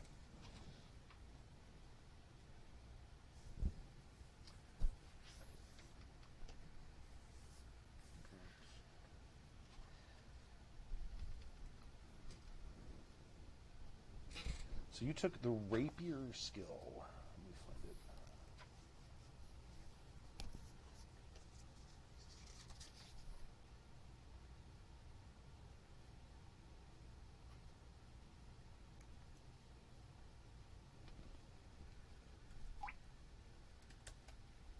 Okay, I want this. Combat Barker Sport. Oh, okay, cool. Give. Yeah. That's Combat skills in non-lethal forms. right.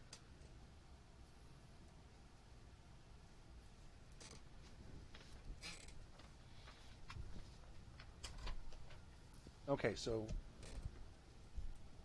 you took rapier, and rapier is a fencing weapon. Do I need to take? Oh no, that might be right. Ooh, because your heavy encumbrance gives you a -3 penalty to parry. Mm-hmm. Wow. But that's just parry, though. Right. It does All say attacks and parries take a penalty equal to your encumbrance. Right. Now we are going to have to rework your encumbrance because that's everything you own. right.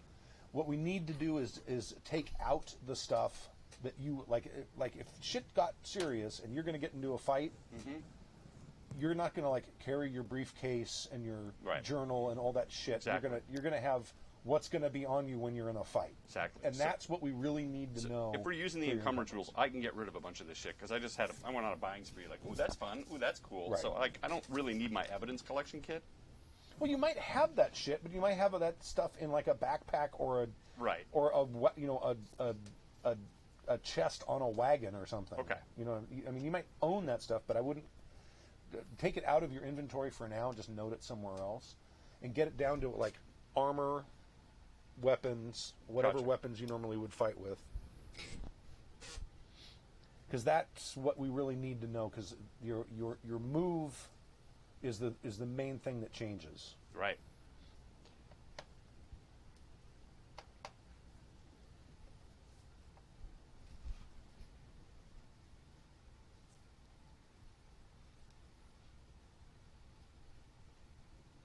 Now, does it say that those weapon art skills default to Yes. a regular weapon skill? What page is that? That's 184. Let's go there.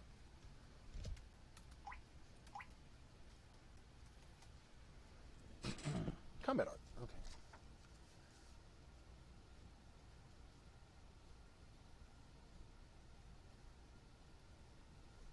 Same difficulty as the corresponding combat skill.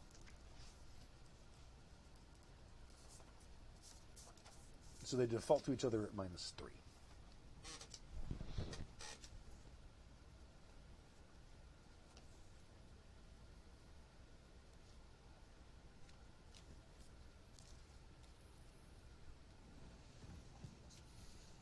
So I'm assuming you're taking the art rather than the sport. I'm taking art, yes.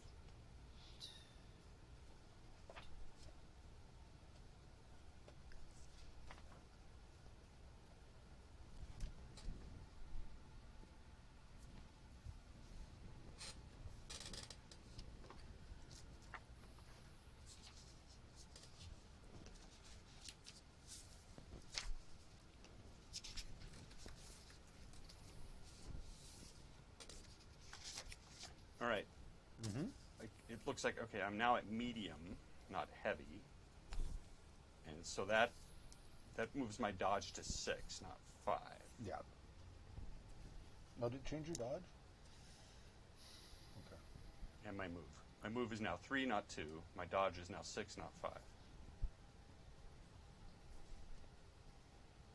What kind of armor did you take? Light leather. Oh, okay.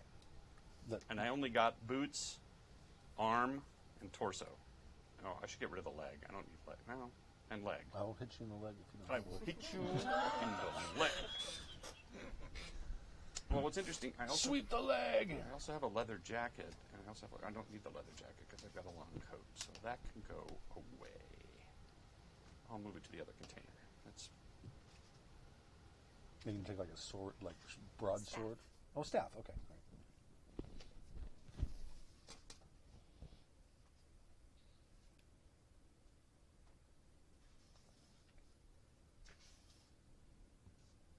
All right. Oh, I see. I actually have a light edge rapier and a rapier. What do you think the sword cane would be? A rapier or a light rapier? A light edge rapier? I don't know. They do slightly different damage and they do slightly different blocking and stuff. I think when I was building this, I'm like, I'll put them both on there and ask them about it. The difference is probably the damage. What is it? One's edged, you said? Yes, the light edge rapier is edged and the rapier is just thrust. What are the damages? I will read them to you. So light edge rapier when swung is 1d minus 1. Does it say Light what edge kind of rapier when damage? What thrust kind of is damage? one is cut. So when it's swung, it's cut. When it's thrust, it's impaling. So a thrust is the same, 1d minus 1. And the rapier is just a thrust, and it's 1d minus 1, impaling. So I'm going to go with the light edge rapier because I have the option to cut. Yeah. What is a naginata? It's one of those Japanese swords on a stick, a pole.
So Okay, used with the staff skill, a naginata only does crushing damage.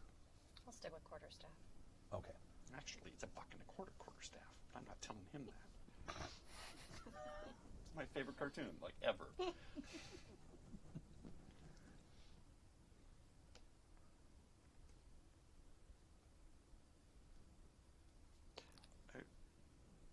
It occurred to me that when you start taking some of the unusual weapons, because I think I experimented with like a staff in your game that you made, A Moment of Truth, and it's surprising. Nobody ever takes staff. Nobody ever really thinks about it. And so I took a quarterstaff, and it was awesome. Yeah. You could defend with it. You could use it as a tool. It's great. You take some of these unconventional weapons, sometimes you'd be surprised. Everybody thinks, "Oh, I'm just going to get a sword." It's like, well, if you think about it, man. My favorite character build was to build in games where you have like typical fantasy races, build a dwarf because dwarfs get like a strength bonus, and then pump up their strength more, and then take like a halberd or anything that's got an impaling pole on that you can use while swinging. Mm-hmm. You can you build the character right, you can do like 3d plus 2 damage impaling. Min-maxer. Yeah. Well, the thing is, you then have to spend like 2 turns readying the weapon again. Right, but it's a big swing. you'll probably kill the guy the first hit if you can hit him. Yeah, for example, I took bolos instead of because I was sitting here thinking, what can I use to disarm somebody at a distance that won't kill them? Yeah. I'm going through there and I'm like, oh yeah, bolos. What the heck, Plus you can, tie somebody's hands with it. Right, use them as click-clacks Yeah, too. clackety. And I've never used bolos before, so we'll see how well this goes. I might end up just, wrapping around my neck. You can't blame the weapon if you roll a 18.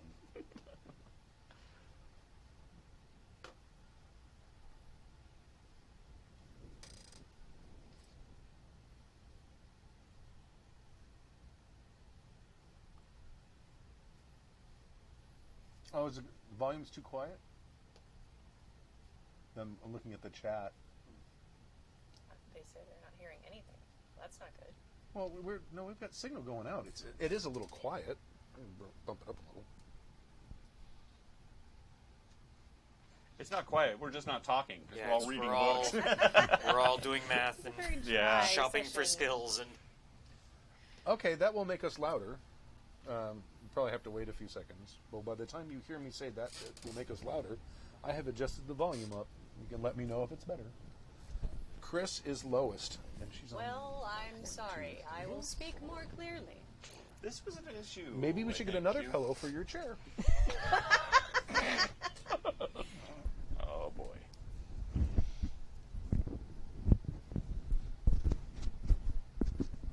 I moved my mic closer to my head.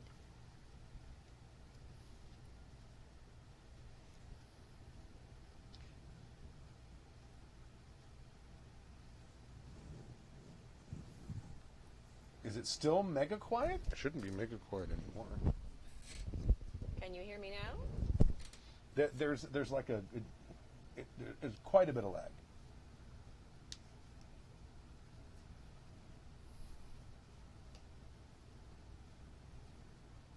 Is it too loud now?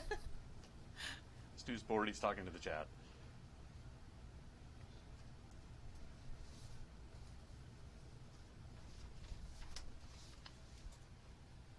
So, okay, I still have, since I started adding quirks, I have 4 more points. So, you recommend that I up my combat skill because you were like, you're not going to be able to hit shit.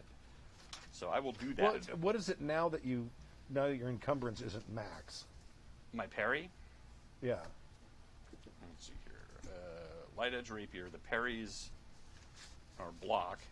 The parry is at 6F. I don't know what the F means. Fence Oh, it. encumbrance is minus 2. Includes modifiers from encumbrance minus 2. Oh, okay. Right.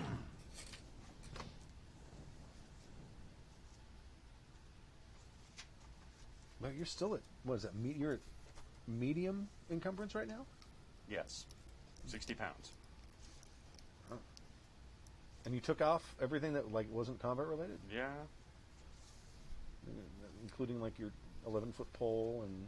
I don't have a limit pull. I got rid of the grappling hook. I mean, some of this stuff only weighs like, some of the stuff doesn't weigh anything. The lockpicks don't weigh anything. Oh, the first aid kit I can get rid of. That's 2 pounds.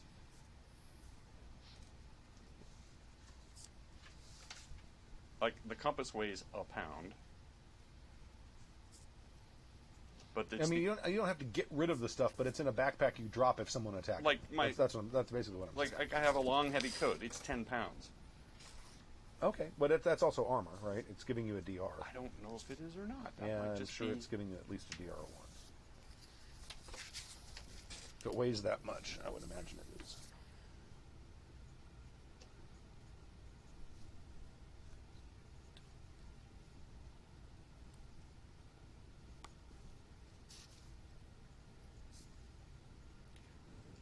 See, a leather jacket gives you a DR of 1. I don't see a heavy coat in here, though. Let's see here. The book says that it is, it's LT, which is... LT. Hold on a sec.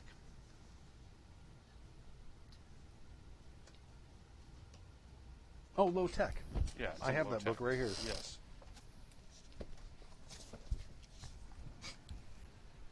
See what they're saying about the level. Coat, long and heavy, 10 pounds. It's Still not as page loud as- 99.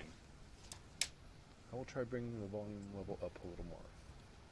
Okay, I have increased the volume level even more. So low tech, page 99.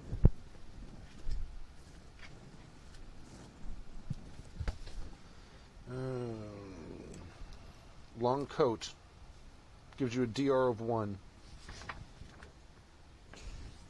So if you have a leather jacket underneath that, then you probably have a DR of 2. No, I didn't. I got rid of the leather jacket, but what I do have is leather armor, light leather armor underneath there, light leather torso armor. It's only 3 Oh wait, pounds. no, I'm sorry, I misread that. This is a trench coat, duster, or overcoat. Yep. You made Harry Dresden. You made a fantasy version of Harry Dresden. Or similar item that covers the torso and extends to the knees or below.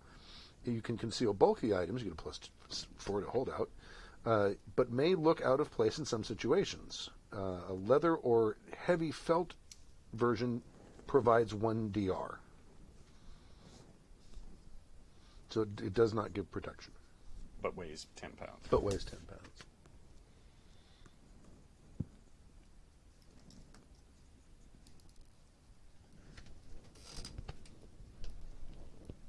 I got it because, detectives have raincoats. I understand. So right now you are at medium encumbrance, Mm-hmm. which is your basic lift times 3. Yes. Max load is 60 pounds. Move is at 3, dodge is at 6. So I'm going to add, I've got some points to spend. I'm going to add another point in rapier because it looks like Well, how many points do you have in rapier right now? 2. You need to add 2. 1 point. I don't think 1 point is going to move it up. I think 2 at that point. 2 points moves it up, if I recall correctly. Oh, yeah. Oh, it's the one that has the I have everything here. So what do you character, the skill chart. That one. So you have 2 points in it right now. Yeah, you have to add 2 more points to get it to attribute +1. What I really need to do is buy a +1 in strength. But that's 10 points, right? Mm-hmm. Well, strength will increase your damage, It or will. it also increase your encumbrance. Exactly. But I don't know what to get rid of 10 points worth. Can't really start mucking around with spells because they all go away.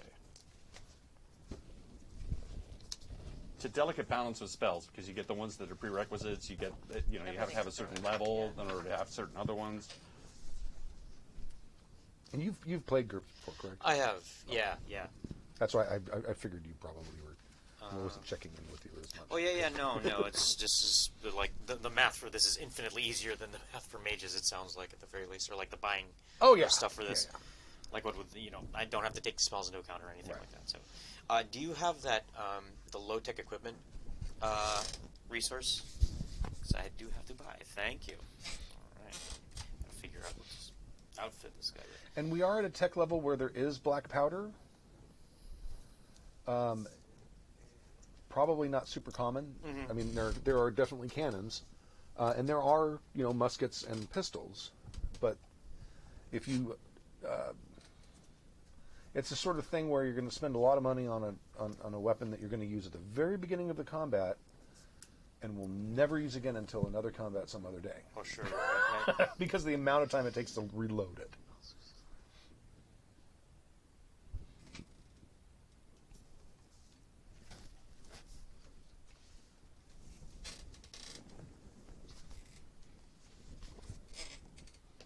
So still a little quiet. Let me try this knob. Let me know if that did anything, chat. Have you used the SOAR knob? I don't have any tape to make one.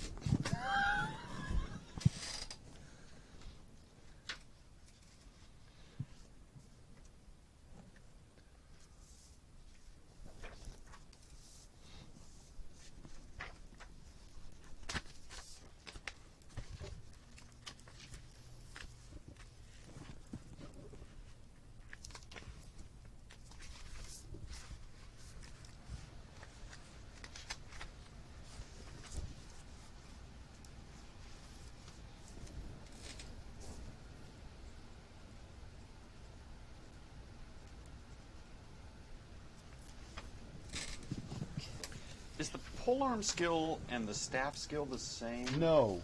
Well, no, I think they're two separate skills. But they probably default to each other because there's a lot of combat skills that are very similar to other ones that Right. default at like. Because I bought the minus polearm 3 skill, and now I'm wondering if I should have bought the staff skill. Probably. If I'm using a small cane. Probably. Okay. Well, how long is this? Because they thing? make polearm. It's it's like a cane. It's like just it's Oh, 3 feet. You might even 3 feet, 4 use feet? the broadsword skill with it. There is the thing about the polearm. I think the reason I got it is that they have 2 different lengths. But polearms are never like 3 feet. I don't think. this one had one, I think, or maybe it's called a wand, or it's called a baton. No, it's not a baton. It's a But I think batons use, at least they used to Club. use. Can I borrow this for a second? It's basic 208. You want me to save this here? I'll just save it here. 208, you said? Yeah, pole arms. Weapons are long, usually wooden staffs. Polearm. Oh, polearm does include staff. Oh, staff is one of the. Okay. See, I don't know if that thing's long enough to be considered a staff, though.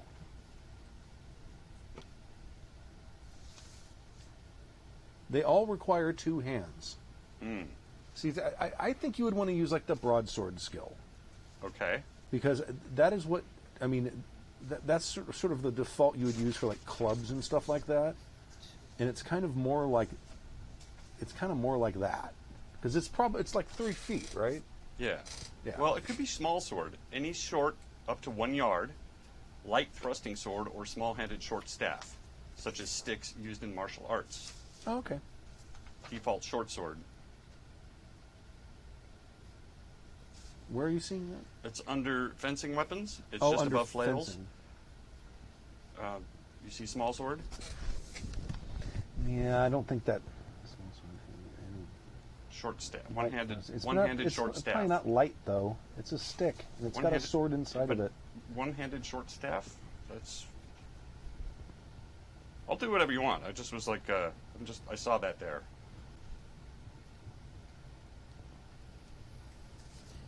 No, I think it's probably more substantial than that. I think you're looking. Let me see what short I, sword. for some reason, saw a short staff or like a. I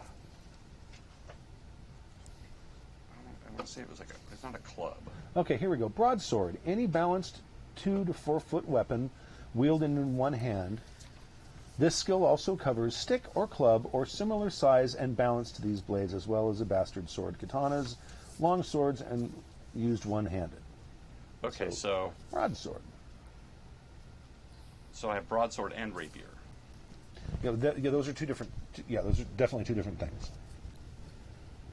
So the thing is basically, it's a stick. It's like a club. Mm-hmm. When you're using it with the blade in it, and then Right. you take it out, you do have a That's different exactly skill. what I want to do. Okay. Right. And just like, because it's got a handle on it, and you conk someone over the head with Right. it like a club. So should I take club? I- Is there a club skill? No, I think you use broadsword. That this skill also covers sticks or club All or right. similar size. So right. broadsword is the skill you need Perfect. to take. Done. Okay, and we have, what was it, 1,500 to spend on equipment? I don't remember. Take a look at it. I can pull Look that at up. him. He knew. I didn't actually remember any I of wrote that. it down somewhere too. Yeah, 1500s. Yes, 1,500. 1,500? Okay. Cool. Yay, shopping. I just need to look at this. I have to get up then. Okay.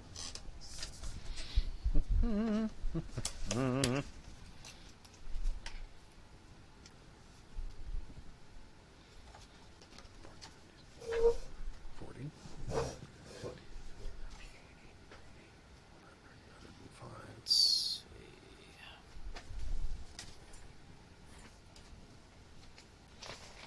Did you assign any points to your spells yet?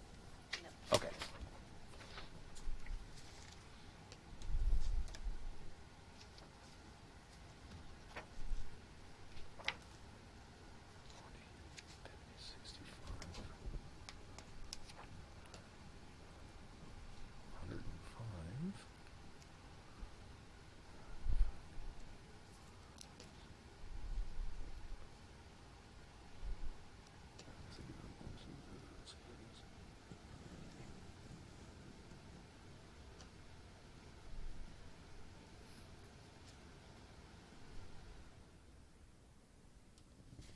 You need to take ignite fire. She needs to take ignite fire too. Mages are hard in this. You really do have to keep track of a lot of stuff. Yes. No, flaming weapon. I love that spell. Flaming weapon.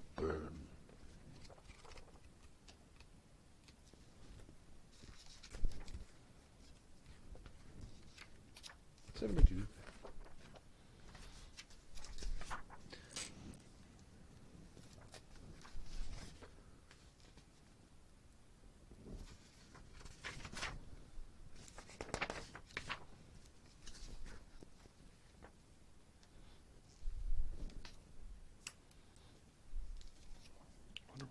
me take broadsword.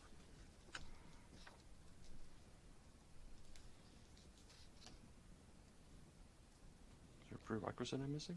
For broadsword, I doubt it. Unless you're just out of points. Did you delete the other skill No, I first? know. I know why.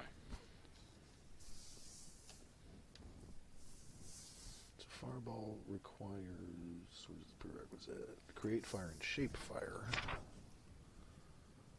Shape fire. See, when you try to buy requires an ignite advantage from fire. the equipment list. Create fire requires ignite fire. So she has to take ignite.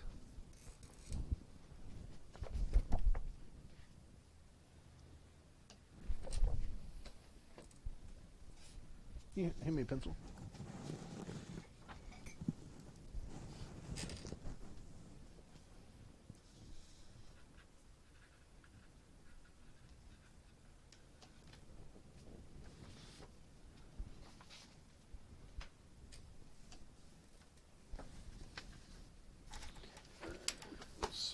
Spell skills.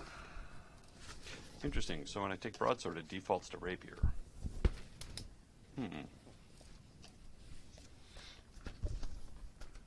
Yeah, there's a. It's gonna. It's if you have two skills that are closely related, the one you have fewer points in is going to be based on your default rather than what your attribute would be. Right. I think that's how that works now. I added one skill because you need to ignite fire. It's a prerequisite for shaped fire and the other one. The two of the prerequisite fire spells both required it. And where are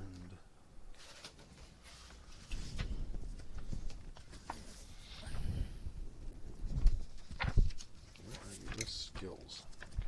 Okay. Magic section. I'm looking up because there's.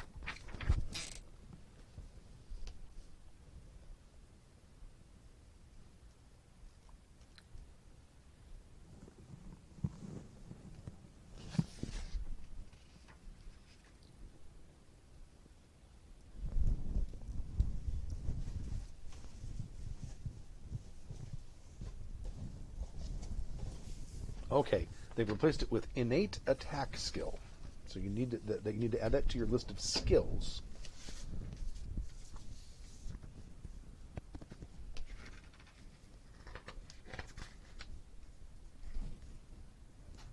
Innate attack, and that's dex-based easy. That is the skill you use for ranged to make your fireball hit. Got it. So I can do that. I think I'm done with it.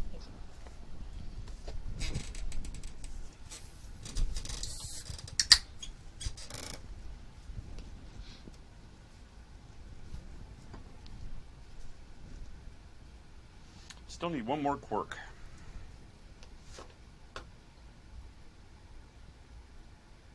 Well, you don't. You can come up with them as the game goes. Okay. I still have 1 point to spend in something then. You always save them. The other thing that for mages I like to do is, do you have study materials along with you? Like there's the stuff that you know, and then there's the stuff that you want to know. Okay. So if you might have, a text with you to learn 1 or 2 or 3 spells that you're working on. That's cool. I So- like that. And that's like when you have downtime or something, because if we used to have a general rule, I'm not sure what it says in the book now, but once you have I think we used to make it 500 hours, but I think the book said it was 1,000. But basically, if you log enough study time, you can just earn an extra XP once you hit that Because level. that's always and been put sort it of in a there. weird meta thing about, especially with D&D, you magically gain a whole bunch of knowledge Right. you didn't have before. It's nice to have some sort of mechanic involved to learning any skill. This is regular GURPS. This is not GURPS Dungeon Fantasy. Someone's asking him though. I'm getting a beverage. Anybody need anything? good. There's actually 2 people playing mages. Chris is playing a mage, and Stork is playing a mage. Different. Stork is playing a sort of an investigative mage, and Chris is playing a killy and healy mage. The yin and the yang. Yes, match. exactly. Huh? Oh, I wonder if it got unplugged during all of the moving yesterday.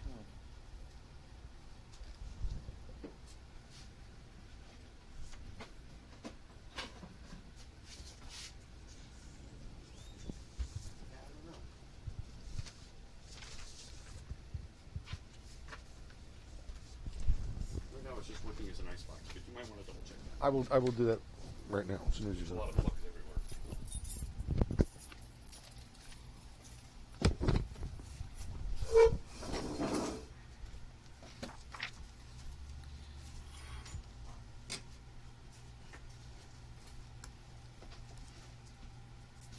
Just check that one.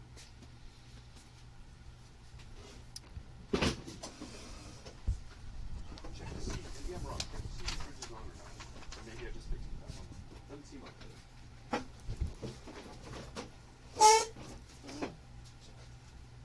I have a feeling it isn't. I don't know where this cord goes. It's not going anywhere near it.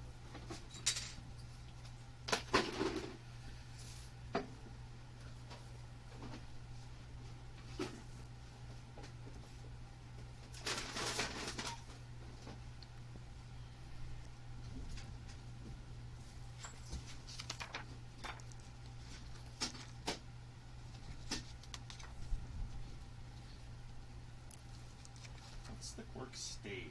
What does that mean? S-T-A-I-D. Are you picking quirks off the list? I made up my own.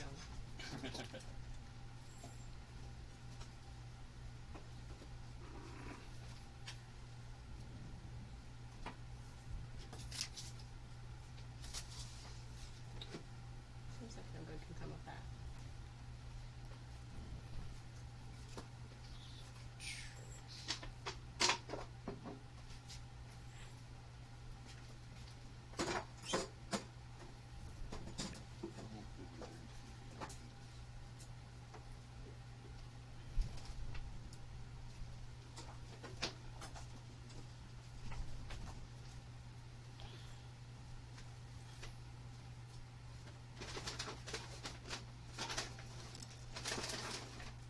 That sounds like it. It lit up. See the plug over there? Yeah, it's running now. That plug lit up.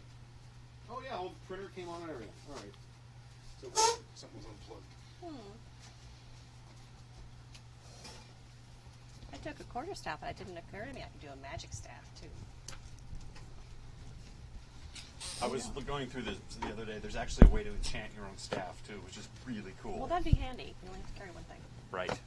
You can apparently, but I think you need the enchant magic spell. Well, you could, Yeah?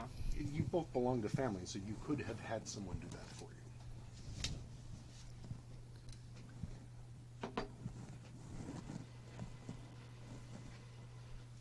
you. The staff can carry melee spells. Yeah, there's certain spells require you to touch, and if you have the staff enchantment on a staff, you can touch them with the staff rather than yourself. So basically, gives you a bunch more reach. And you don't spend a point when you cast the spell. I think that's. Well, if it's a regular spell, you spend a point per hex after, like, the immediate or close range or whatever. If it's a regular spell.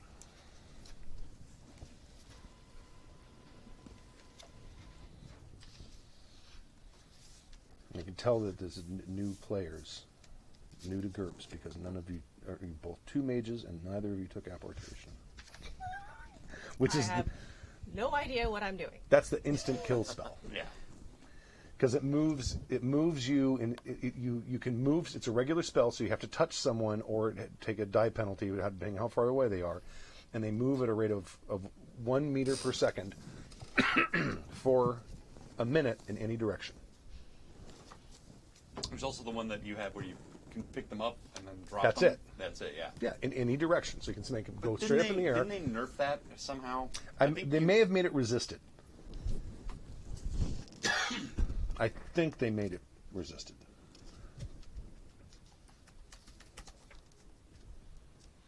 The 2 P's in apportation or 1? Looks like there's 2.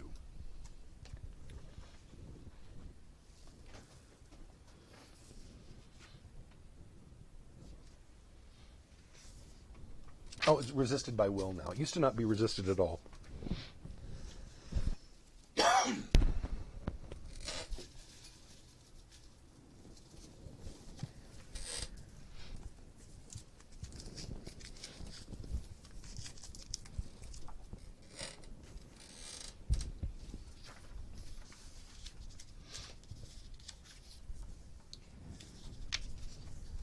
Yeah, my combat skills aren't very good because I ended up with search, observation, stealth, and a bunch of spells.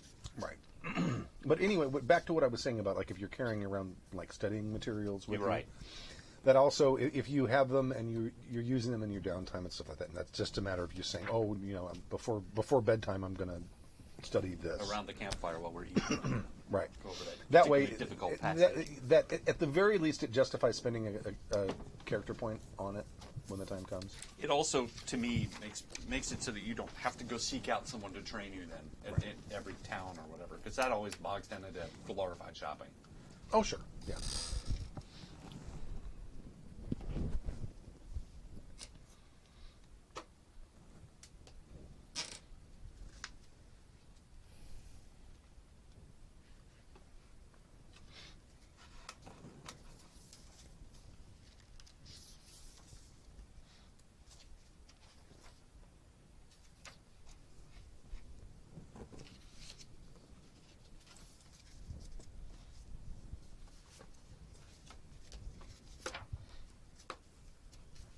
Someone mentioned it is a little difficult to make mages in a 100-point game because of how much stuff you have to.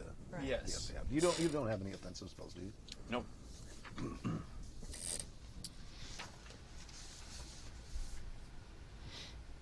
I originally did. I think I have had one ranged thing just because I was like, I need something, and eventually I just couldn't really justify it. Are you ready to spend your skill and spell points? I think so. How many spells did you get? A lot. This right here is my whole list. So Oh, jeez. but I only have 1 point in each of them. And some of them I had to get, like I said, some of them I had to get in order to get other spells. So, for example, I only have 1 or 2 points in them. So if you have one with 5 points in it, it's going to take up more than the one I have. I'll help you. Okay. How many points do you have left? I don't know. So you how much did you spend on stats? Spent 40 points on stats. Mm-hmm. And you spent 35, 45. No, I did, Yeah, those are both 0, and those are 20. No, 80. Is that right? It's 20 points per level, right? For Dex and IQ, is that correct? Wait, what was that? 20 points per level. For Dex, yeah, Dex and IQ. and IQ, Okay. yeah. Strength is 10. So Strength and health are 10. Yeah. 20 points. So you spent 80 points on those. 90, 120, 130, 140, 145. So kind of 145 points. That's a lot. Well, 140 points. She's only 5 points over.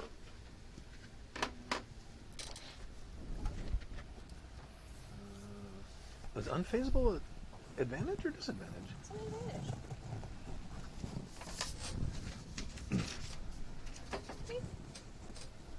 Oh, okay. You might want to drop something from there because you've spent all of your points.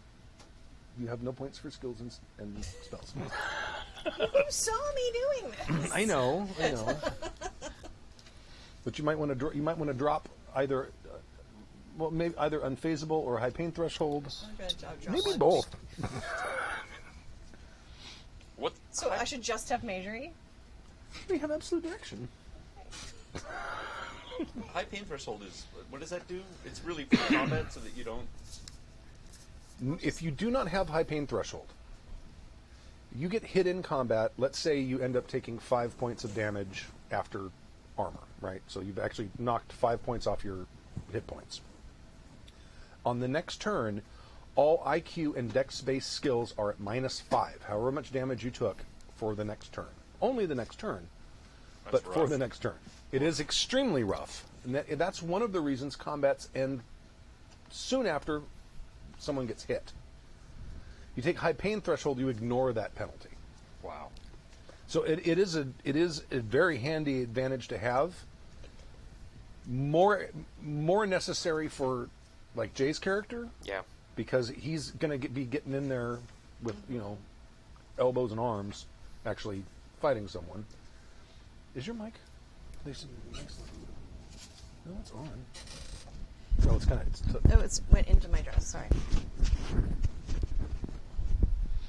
I need to remember to wear something. I can affix a mic too, or maybe I need like a headset. It can come down like an Oh, sure. anglerfish. Yeah. There you go.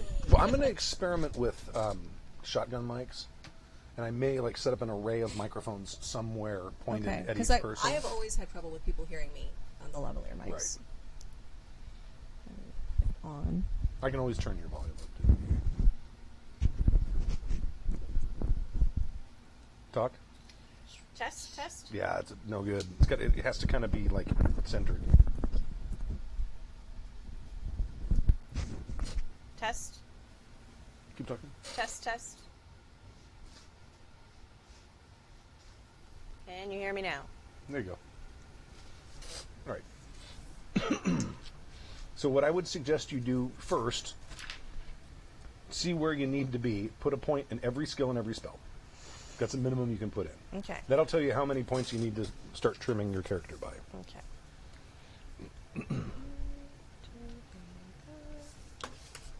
Yeah, it's rough because by the time you buy your intelligence and your majory, you're down. What's your 14. 75 points? Okay. So I have a total of 14 skills and spells. Okay. So if you got rid of just unfazable, that will give you 1 extra point to spend on something. I liked unfazable. You could drop your major. Well, you may do. That's only going to give you 10 points.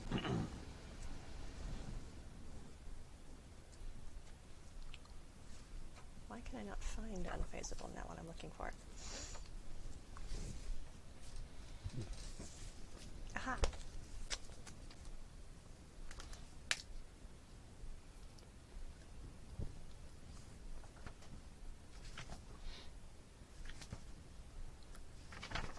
All right, I'll drop unfazable.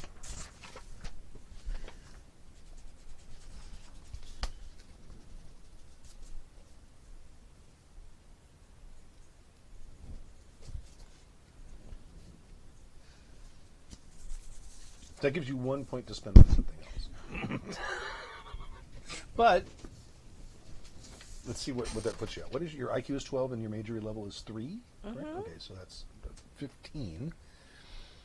And they're hard, so it's 15. So that means you're 1 point in your skills. Okay, the very hard ones are different, but 1 point in your skills gives you attribute -2, so it'd be 13. And things like ignite fire, those like prerequisite ones, you probably don't want to have more than 1 point in them anyway. So I just write down your skill level at 13 for all those. Okay. Which is not a bad level to be at. But you said It's the not two great very yet. hards. Those are more expensive. Okay. That's at attribute -3, so those would be at 12. With 1 point. Now, if you want to take that extra point and spend it on something, it's going to bump anything up to the next level. No, there's a way when casting to concentrate, right? Like if you're doing something when you're not under combat to increase the. It works the other way around. If something happens that distracts you, you have to make will rolls to continue Well, concentrating. I'm just like with aim, you can up your chance to No. hit. Not No? with spells, no. Okay. Not in the default rules.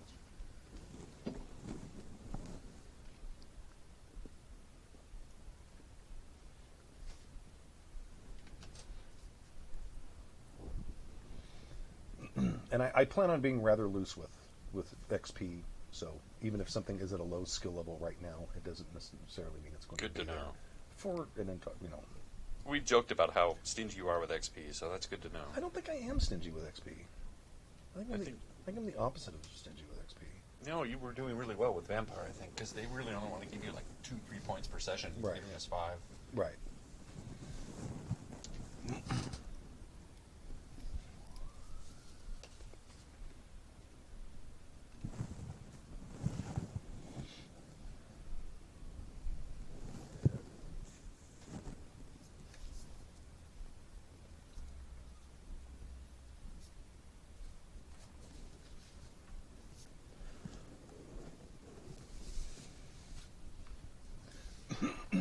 So what is your?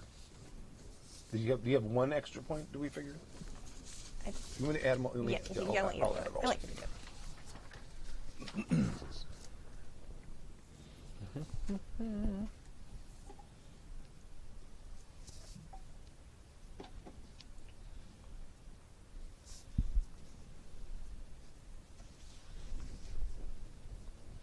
So that's 80.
I'm debating if we should go up to 125 base point skills for base points because you're still 4 points over.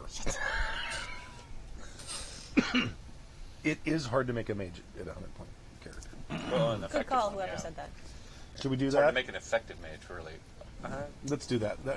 Everyone just take an extra 15 Up character to 15? points. Okay. Yeah. All right. So that will give you 11 more points to spend. Okay. So your skills, like your spells, if you put one more point into the stuff that you spend more often, it's going to bring them up to, what did I say, 14 rather than 13, except for those who bring it up to 13 rather than 12. And it's also handy, you did it on here, but on your skills, to write down whether it's easy, average, harder. Oh, okay. I can look them up for you if you want. Well, I think I have there was a chart here that had all the skills and all this shit about them.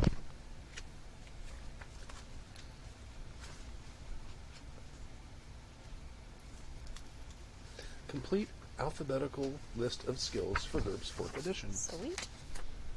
What's the first one? Combat art.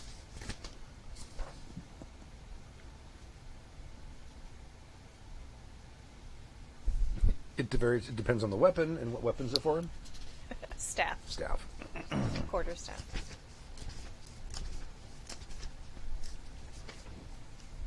So you said we get an extra 15? That's Dex average, so DX/A, extra 15.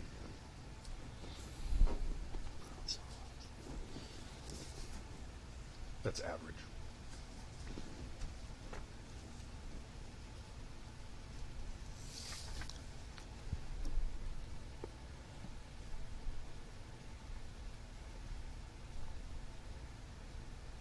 What was your next skill?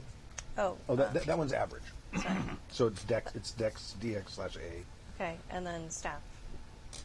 Same. Same, average. And then diagnosis, which oddly enough is not covered in any of my healing spells. Right.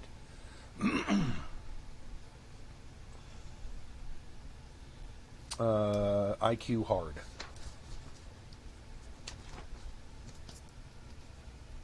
That's it. Okay. So our total points should be 115 or 125. Your total points, total net points should be 125.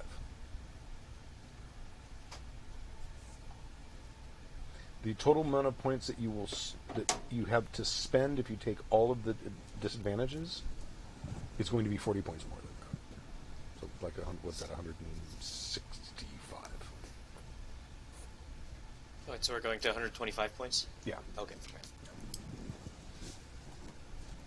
So 25 points, okay. And then as far as what you want to, if you want to increase in these skills, at one point, I can tell you what your level's at. Those are both decks, so 12, 1 point. So those are both that start with 1 point. They're at 11. Okay. Which combat art and star? The first two, staff okay. and combat art. Diagnosis is hard skill and it's IQ based. 1 point is at 10. And then innate attack is easy, and that's would be at 12. Okay. So that's without spending any more than 1 point. Okay.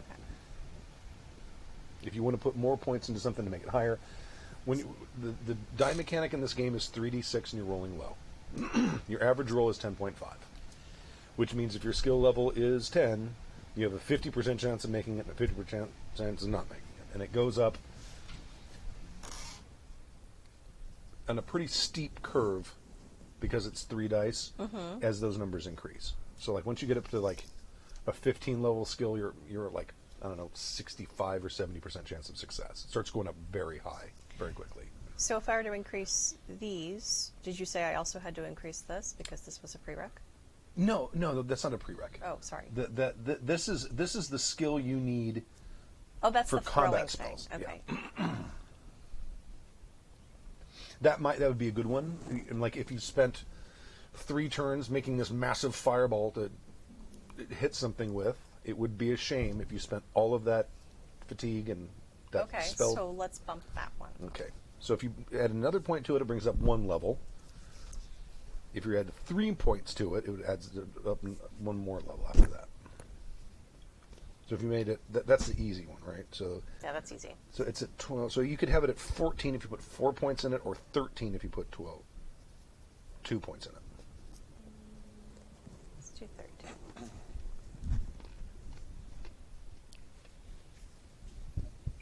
And then on your spells, basically the same thing. Those are all hard, so they're going to all start out at 13, except for the very hard ones, which will start out at 12. That's with 1 point. But I can bump them up. Of course.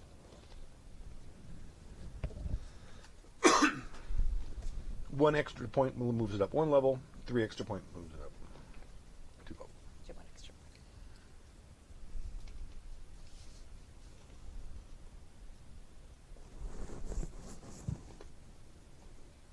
You had, and before you started bumping your skills, you had 11 points to spend. Yes. So it's 4 over. Right. So that one makes it 12, and you bump something else up I just went up 1 more on each of these. on 2 of them. Well, I went up a point. So this one I went from 13 to 14, and this one went from 12 to 13. Okay. So you have 8 more points to spend. Okay. And when your spells get to a certain level, depending on what kind of spell it is, you might be able to cast it faster, or you might be able to cast it for a reduced amount of fatigue. Okay. Because some of these take 1 minute to cast, which seems like a long time. Those, they're never going to be super fast. Okay. But like Fireball, I mean, some of them aren't going to be much faster because it depends on the spell. It gets very fiddly, but like you do reduce the amount of I think at 15, I think you reduce the amount of fatigue points they cost. I think it starts out by 1. I have to look to make sure.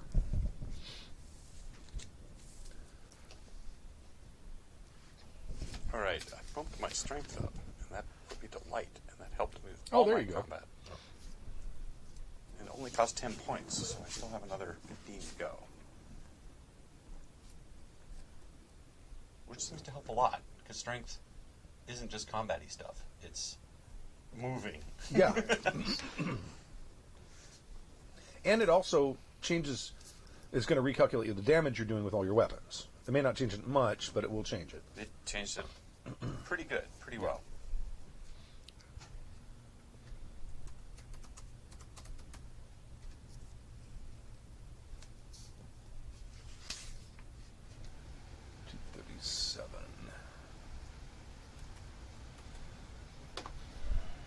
Okay, at 15, you speak a word or two, make a small gesture, a couple of finger motions, blah, blah, blah. You are allowed to move 1 yard per second while taking a concentrate maneuver. Time as listed, but cost is reduced by 1 fatigue point. So if you can, like, you got something you're going to use a lot, like maybe major healing, not greater, because that's combat. The combat spell. You could reduce your cost if you got it up to 15. Reduce the cost of cast it. Oh, okay. Because it's at what? 13 right now. Is it 13 right now? Oh, is that the very hard? Yeah, the very hards are at 13. Okay. And you spent 1 extra point to get it to 13, so you spent 2 points on it so far.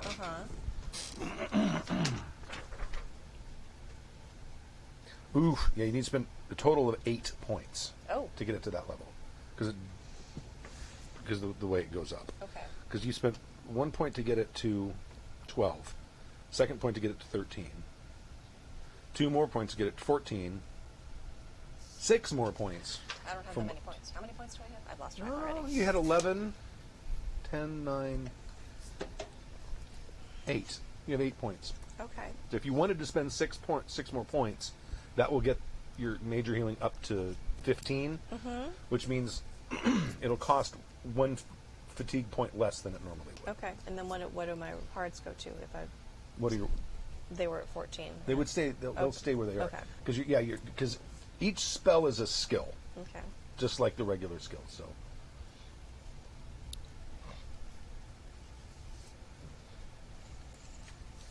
You might want to note how many. Somewhere, note how many points you put in them. So if you would decide to increase your skill level later with XP, you know how much you've got in it. So you have 8 in your major healing, 2 in your great healing.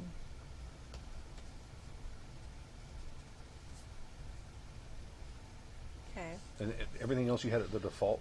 Is that correct? I think I spent a point. 1 point in each, right? I think so. So that is 12, 15. So they should all be at 13. Oh, there's your 13. Yeah. Okay. And then just note that you put 1 point in each of them, and then put whatever your skill levels are. Over by 1 point.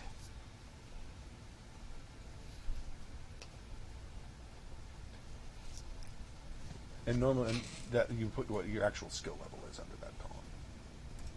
I can give you another grimoire if you want. Really well. It's okay. I have an eraser. Okay.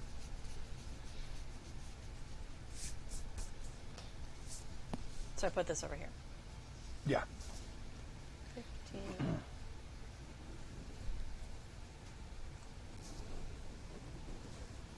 Was it 14 in major?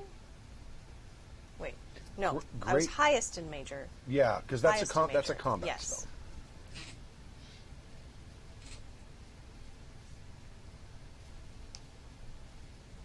Hello, Bob, who just joined us. We're not playing anything yet. We're making characters in GURPS. We're running a GURPS fantasy game.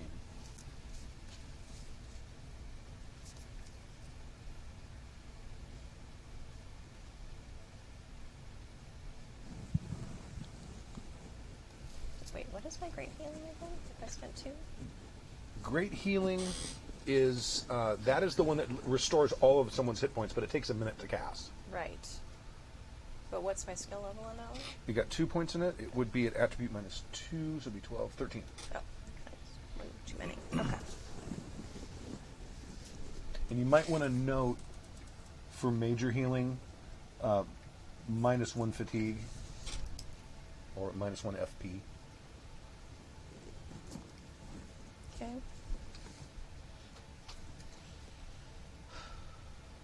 Now, that is, unless you want to be more fighty, maybe drop that down and spend those other points on Fireball. But that's up to you. No, I'm okay. Okay. What next? Equipment. And everyone just has, I mean, you don't have to spend it all now, and we can. I don't mind, especially for the first few sessions, to say, can we just say that I had this? Because it seems like it would be something my character would have. Okay. And then just buy it then. But if there's anything, like if you want a staff that's enchanted, you guys can have an enchanted staff gratis, just pay for the staff, which is not. Okay, so if I want a quarterstaff, but I want it to be an enchanted quarterstaff. Right.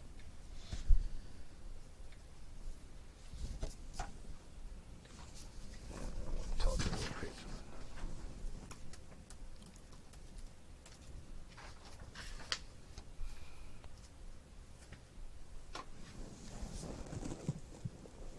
Equipment. Page 264. Here I am.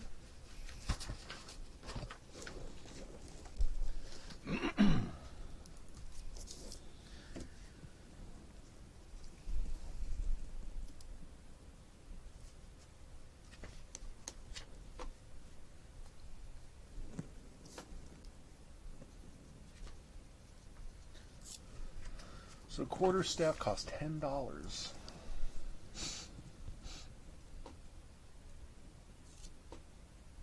I mean, if you want to calculate the damage you do with it now, we can do that as well. Sure. Let me find my.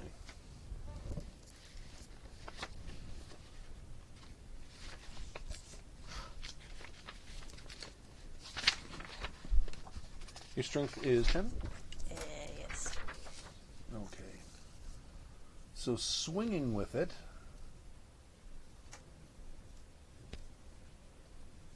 Is going to be 1d. No, I'm sorry. 1d plus 2. Crushing. CR. And thrusting with it is going to be 1d, also crushing. Well, hang on, they don't break that out, do they? CR. So you said swinging?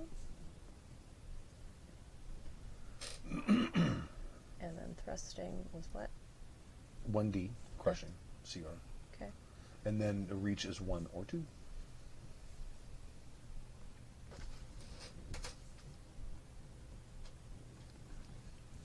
Your parry is, you might just note that your parry for that is at plus 2. Okay. Is that the only weapon you have? Well, yes, but I wanted to do magic stuff. Okay. I don't remember what page the magic staff stuff was on. If it was in magic or. Well, equipment. it's just enchanted with the staff enchantment. So just note that you don't have to pay for that.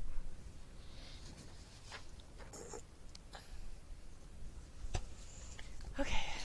Do I need armor? You could have armor. It may slow you down. I Oh, you know. also put the weight of that because Oh. that will matter. You don't tell me what the weight is. Oh no, 4 pounds. Okay.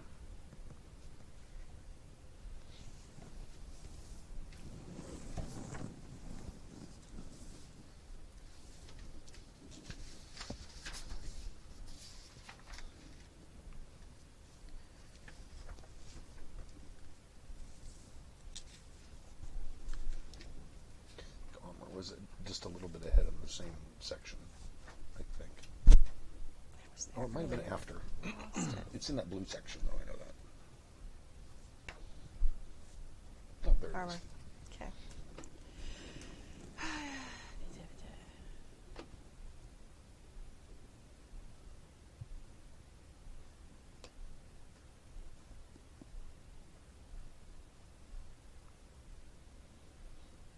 cloth armor like a gambeson? The cloth armor what? Is cloth armor like a gambeson? Well, I don't know what a gambeson is. Oh. Chat, is cloth armor like a gambeson? It's you wear it in combat, and it's it's usually made of like cotton or linen, and it's really heavily padded, so it's like very stiff. Probably, because it's not like regular clothes. Cloth armor is like it is padded, and they said kinda. Okay.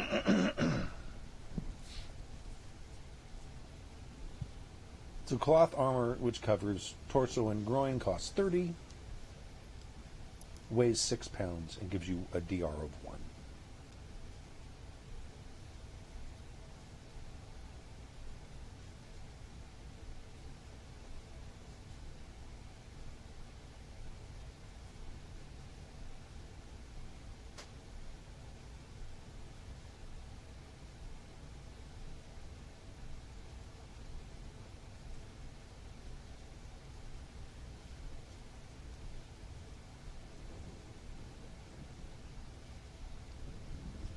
Should I have done a shield spell? I don't know what the prerequisites are for it. Let me look.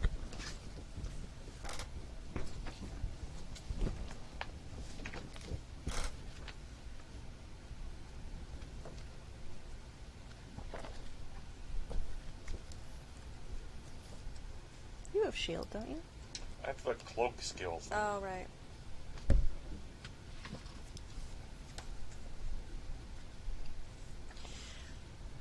Prerequisite is majory too. Oh, there you go. I'm gonna have to redo all the math again. And buy something else. Well, you could spend, you spent a total of 8 points on Major healing. major healing. You could drop that down. You would lose that advantage at least until you could buy it back up. So drop it by 2 points to 6. Make sure that's right. Yeah, you're dropping everything. No, you have to drop it 4 points. So you to drop it to the next lowest level, you'd free up 4 character points that you could spend on other stuff.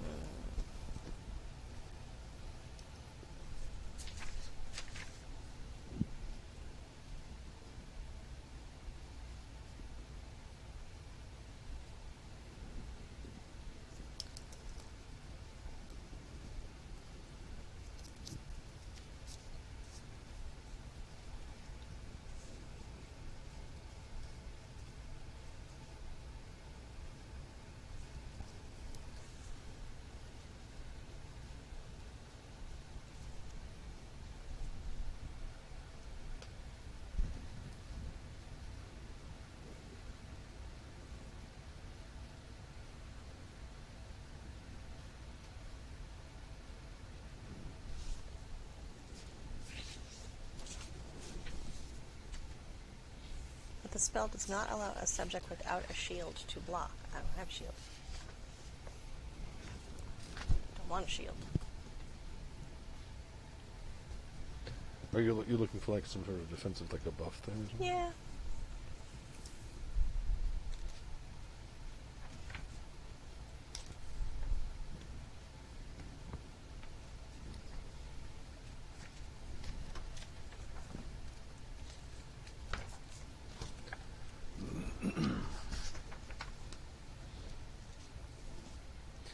Well, there's armor that basically gives someone magical damage resistance for up to a minute. Most combats.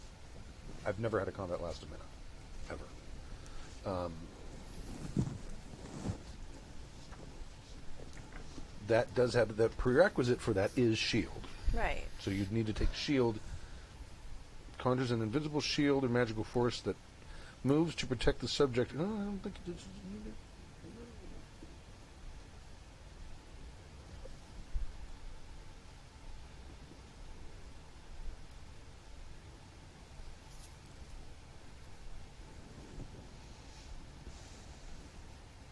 Oh, no.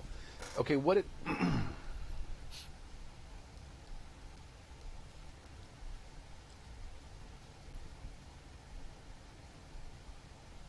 Okay, what it does is it gives them a bonus to their defense roll. which mean and you have 3 defense rolls. You have a parry, you have a dodge, and you have a block. Block requires a shield. What this spell does is it gives you a defensive bonus to any one of those things. What it's saying is you cannot, if you do not possess a shield, casting the shield spell on someone does not suddenly give them the ability to block. But it's basically, it's like there's some sort of force field that just makes it slightly less likely that they're going to get hit. So if they're dodging, they would get, like if you put 4 fatigue points into it, that would give them a +2 to their dodge. So instead of rolling like a 9 or a 10 for their dodge, they're rolling a 11 or a 12.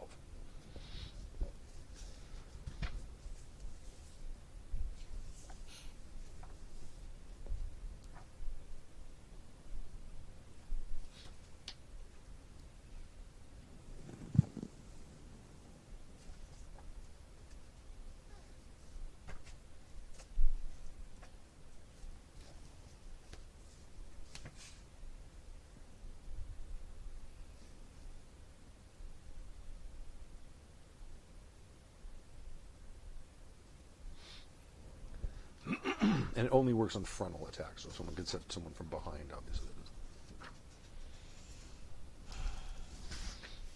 That is a good defensive spell, though.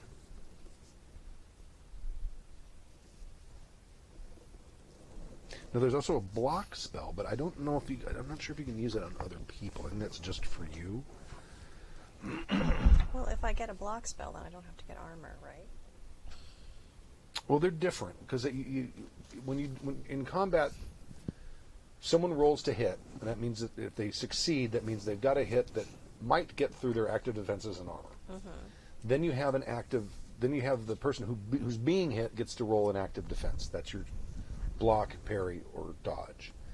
If they succeed at that roll, it's a miss. If they fail at that roll, then you roll damage, apply it to DR, and determine whether or not they actually took any damage from the blow that made it through. So, like, block, again, adds a damage bonus, but it's instantaneous. So it's like if I have a sword and I swing it at you, you can say, with not being in your turn, you can say, oh, I'm going to use it because it's a blocking spell. That means it happens instantaneously. So that means I'm going to roll my block spell. If it goes off, then your active defense now has a bonus of however much fatigue points you dumped into it. But that's only once. Okay.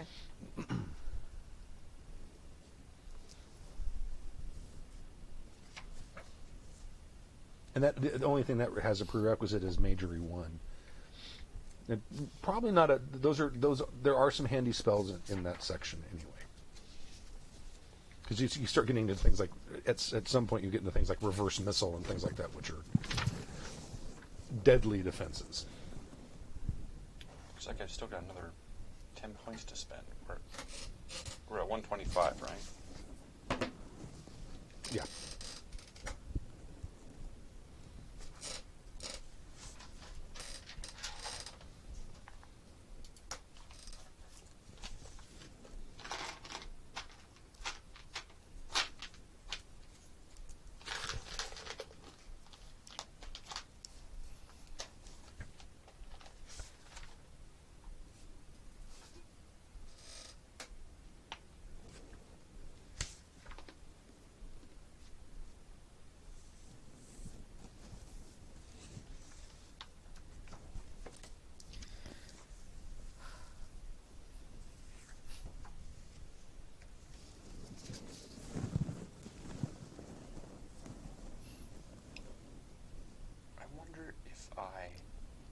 My skill by a couple of points and up my dex, if that will improve my skills. Like with the rapier and things, there's a bunch of things that require If you have a dex. lot of skills and a bunch of points in them, more than one, sometimes mathematically it makes sense to pull the numbers, like pull the points out of those skills and dump it in the stat to bring I'm your gonna stat. try that. We'll see what it comes up with, because a lot of my attack stuff is dex. The rapier Almost all is of it will dex. be, yes. Almost all of it. But you got to pull 20 points. No, I still have 15 to spend. So Oh, I you only need to to pull pull 5. 5. There you go. No. I'm at 50. I have 10 to spend, so I need to pull 10 points. Because it's 125 is our total, right? Yes. 125 plus whatever you took in discounts and course.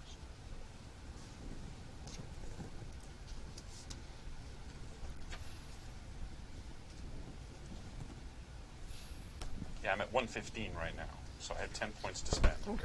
That Dex is 20 point buy. Mm-hmm.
Need any help?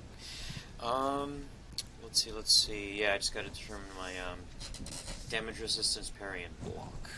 Okay. What was that? It's I was not just a- looking at those. Okay. Yeah, it's not a basic. Your dodge is your speed plus 3.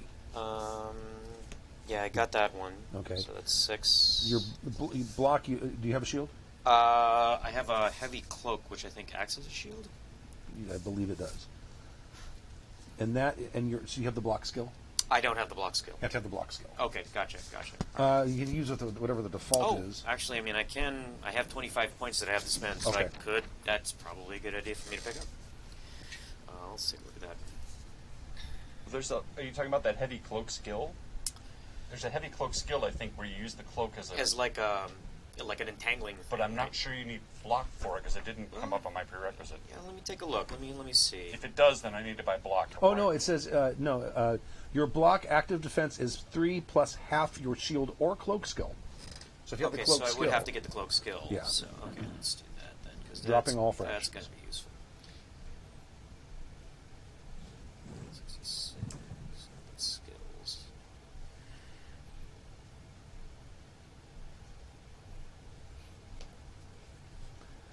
There we go.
Cloak is Dex average. Is that in the? Is that under us? Is that like a subset of another skill? No, it's on page 184. Oh.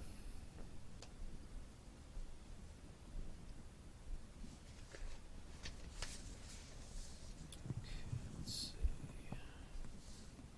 Oh, there it is.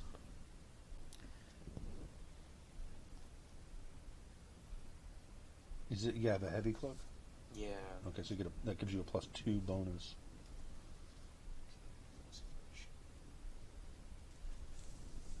Right. Okay. Yeah, that's a definite buy.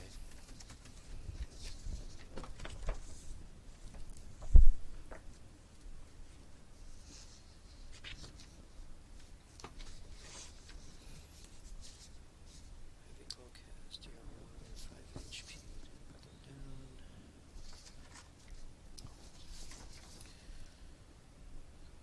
So it would be 3 plus half your cloak skill, +2 because it's a heavy cloak. Okay.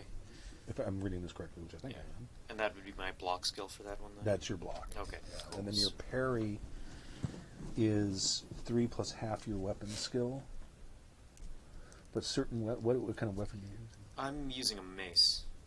Oh, that is not a balanced weapon. Yeah. Okay. Yeah. Oh, so yeah. So don't need to worry about that. well, no. I think the note was it can parry Then it becomes any rounds that unready. it's. Yeah. Yeah. Exactly. It parries any round that it's not used. So. Yeah, you have to. If you depend, what's your strength? Your strength? How It's 12. I think I think it's the minimum for the mace. because some of those weapons. Let's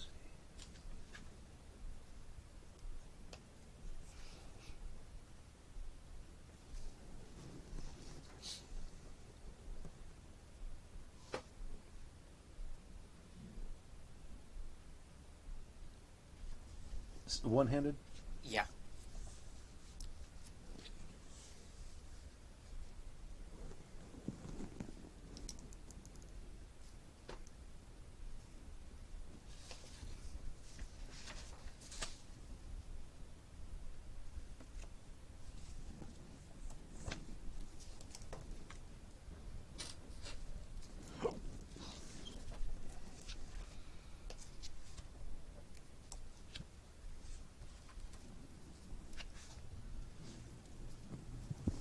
Four more points to spend somewhere.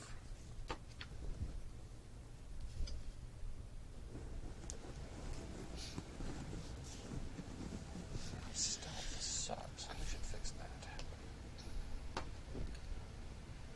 So let's see. Did you get your damage already for it? For For the the mace? mace. It's swing +3 crushing. Let's see. Do you have your basic swing damages plus yet? 3 crushing. Yeah. So my swing is 1d plus 2. So this would be 1d It'd be plus one- 5. Crushing damage for the mace, right? Whoops. Let's see. There's that. Cloak. So my block is. Use your block defense equal to use. I need to add first aid.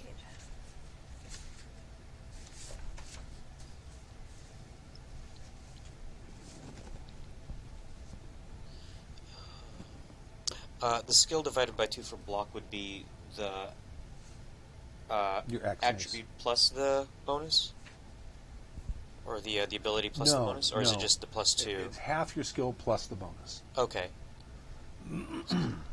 So half the skill first. Then Okay. Well, no, but I mean, half the skill, would that just be the plus 2 that I get for? The number of points you put into it? Yeah. Or is it the attribute plus 2? No, it's your skill level. So how many, Okay, how many gotcha, points do you have gotcha. in it? I put 8 points into it.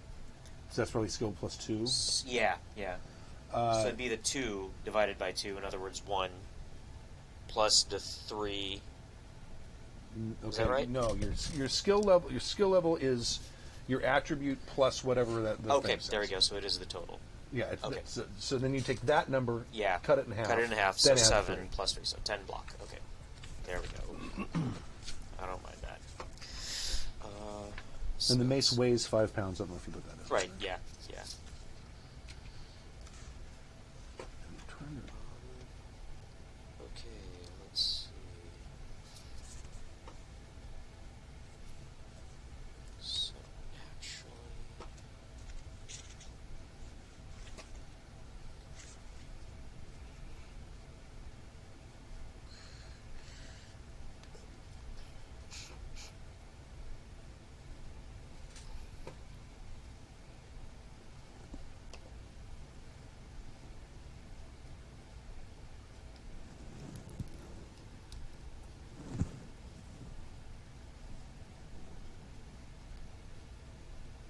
Okay, the way the rule works as far as parrying goes, an impact weapon, unbalanced, most of it the mass concentrated on the head.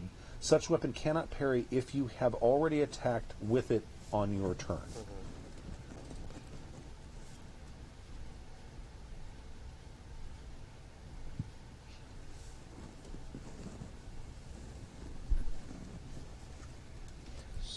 Some of those, it used to be you had to spend a turn readying again, even to attack with it. That was 3rd edition. Yeah, like the crossbow takes 2 seconds to load, so that's like a couple of rounds to load. And then not going to be using that too much. Yeah, I can't remember what the black powder weapons are, but it's comical. So you use it at the top of the, you have And it ready. throw it away. You use it at the top of the round, you drop it, yeah. And if you're alive at the end of the Yeah. combat, you can go pick it up. Yeah, yeah.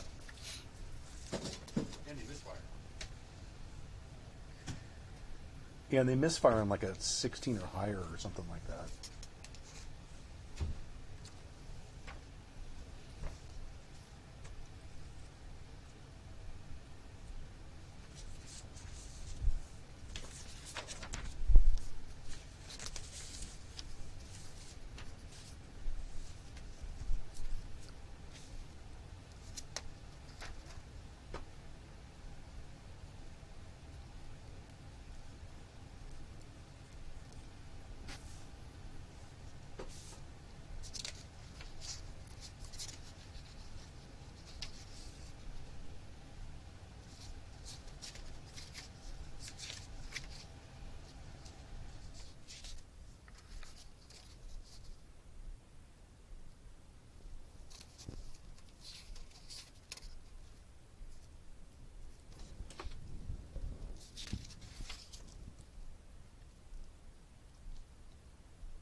Corin Thark says a point build character build systems can result in fun, varied characters, but listening in, I'm reminded of the pain involved in building them. You put in all of the work up front in GURPS. You really do.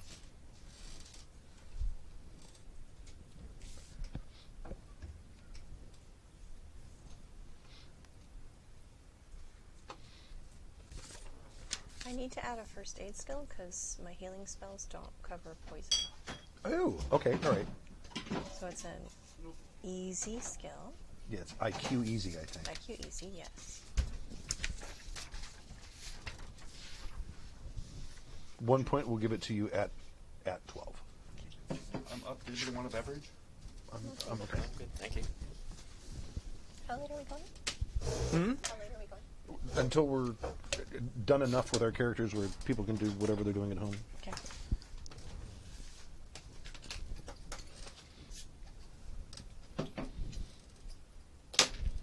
I think we're gonna have to move that curtain diagonally because during sunset there was like a big light streak. Yeah.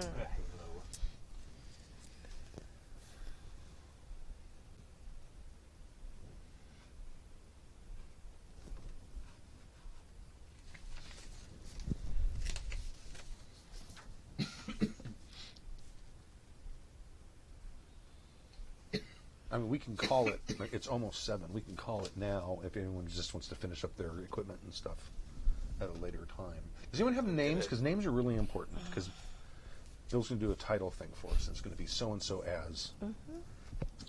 Yeah, I came up with one. What's Very- yours? It's very pretentious. Go ahead. Fade, Phade, draw light. I noted that. You're creating... Furthering the draw to light. the metaverse. Right, adding to the draw light because I had another character with the name. I also have a TH name. I will use this to write down these. But I also liked just the moniker of Draw Light Detective Agency. Oh, yeah. It just kind of had a nice ring to it, didn't it? DrawLight, I assume. Draw Light, yeah. And then Fade is Phade. Because, it's pretentious. Right. First name is Tilda. That's spelled Thilde. I don't have a last name yet. Okay. Tilda Swinton is one of my favorites. Yes, but this is Tilde. She's amazing. Tilda. Tilde. Tilda. It's pronounced. And It's pronounced like Tilda She's Swinton. named But after the thing, the tilde sign. My character is named Ziegel, Ziegel. Mm-hmm. Armstrong, so it's ArmMeStrong. Okay. And his friends call him the Beagle. The Beagle. Just better Ziegel the than, Beagle. Ziegel the Beagle. better than Jonathan Livingston Ziegel. Yes, there you go. Okay. That's a deep cut. 'cause That I very don't think a deep lot of cut. people have Yeah, read yeah, that no, book. absolutely. At least, at least not since the 70s. Yeah. I haven't read that since. God, I can't even I remember. think we were assigned to read that. I was assigned to read it in first grade. I Yeah, think it was read yeah. to us. But you can't be that. You can't. I can't even remember how. No, I mean. no, of course not. No, I can be, actually. I'm a lot older than I look, just to warn you. What decade? I'm not going to ask how old you are. What decade were you born in? I was born in the 70s. Okay. Okay. You You're allowed to are stay. older than I thought you were. Oh my god. I have a milestone birthday coming up. Oh, you have that one coming up? I have that one coming up. I'm working with people that are younger than my daughter. Like, hand in hand. Granted, I'm training them, or was. I'm moved jobs, but yeah, that's all. I work with people who act younger than my daughter. I think I was muted, by the way, through all of that. Oh no. Okay. I really want to try shotguns. I hope they work because the shotgun mics work. Just you don't even have to worry about it.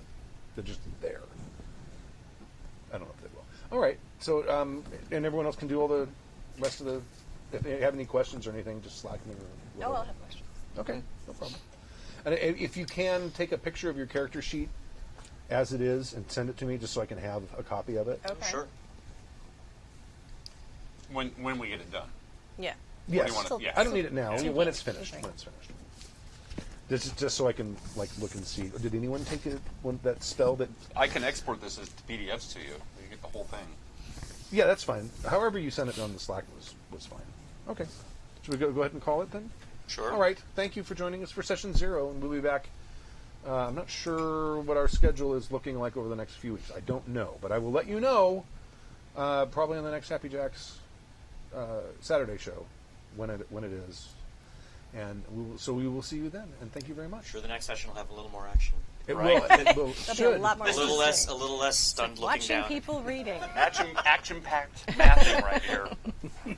Let the role playing commence, right? Right? Exactly. Thanks, everybody. Bye. Thank you. Where's my soundboard?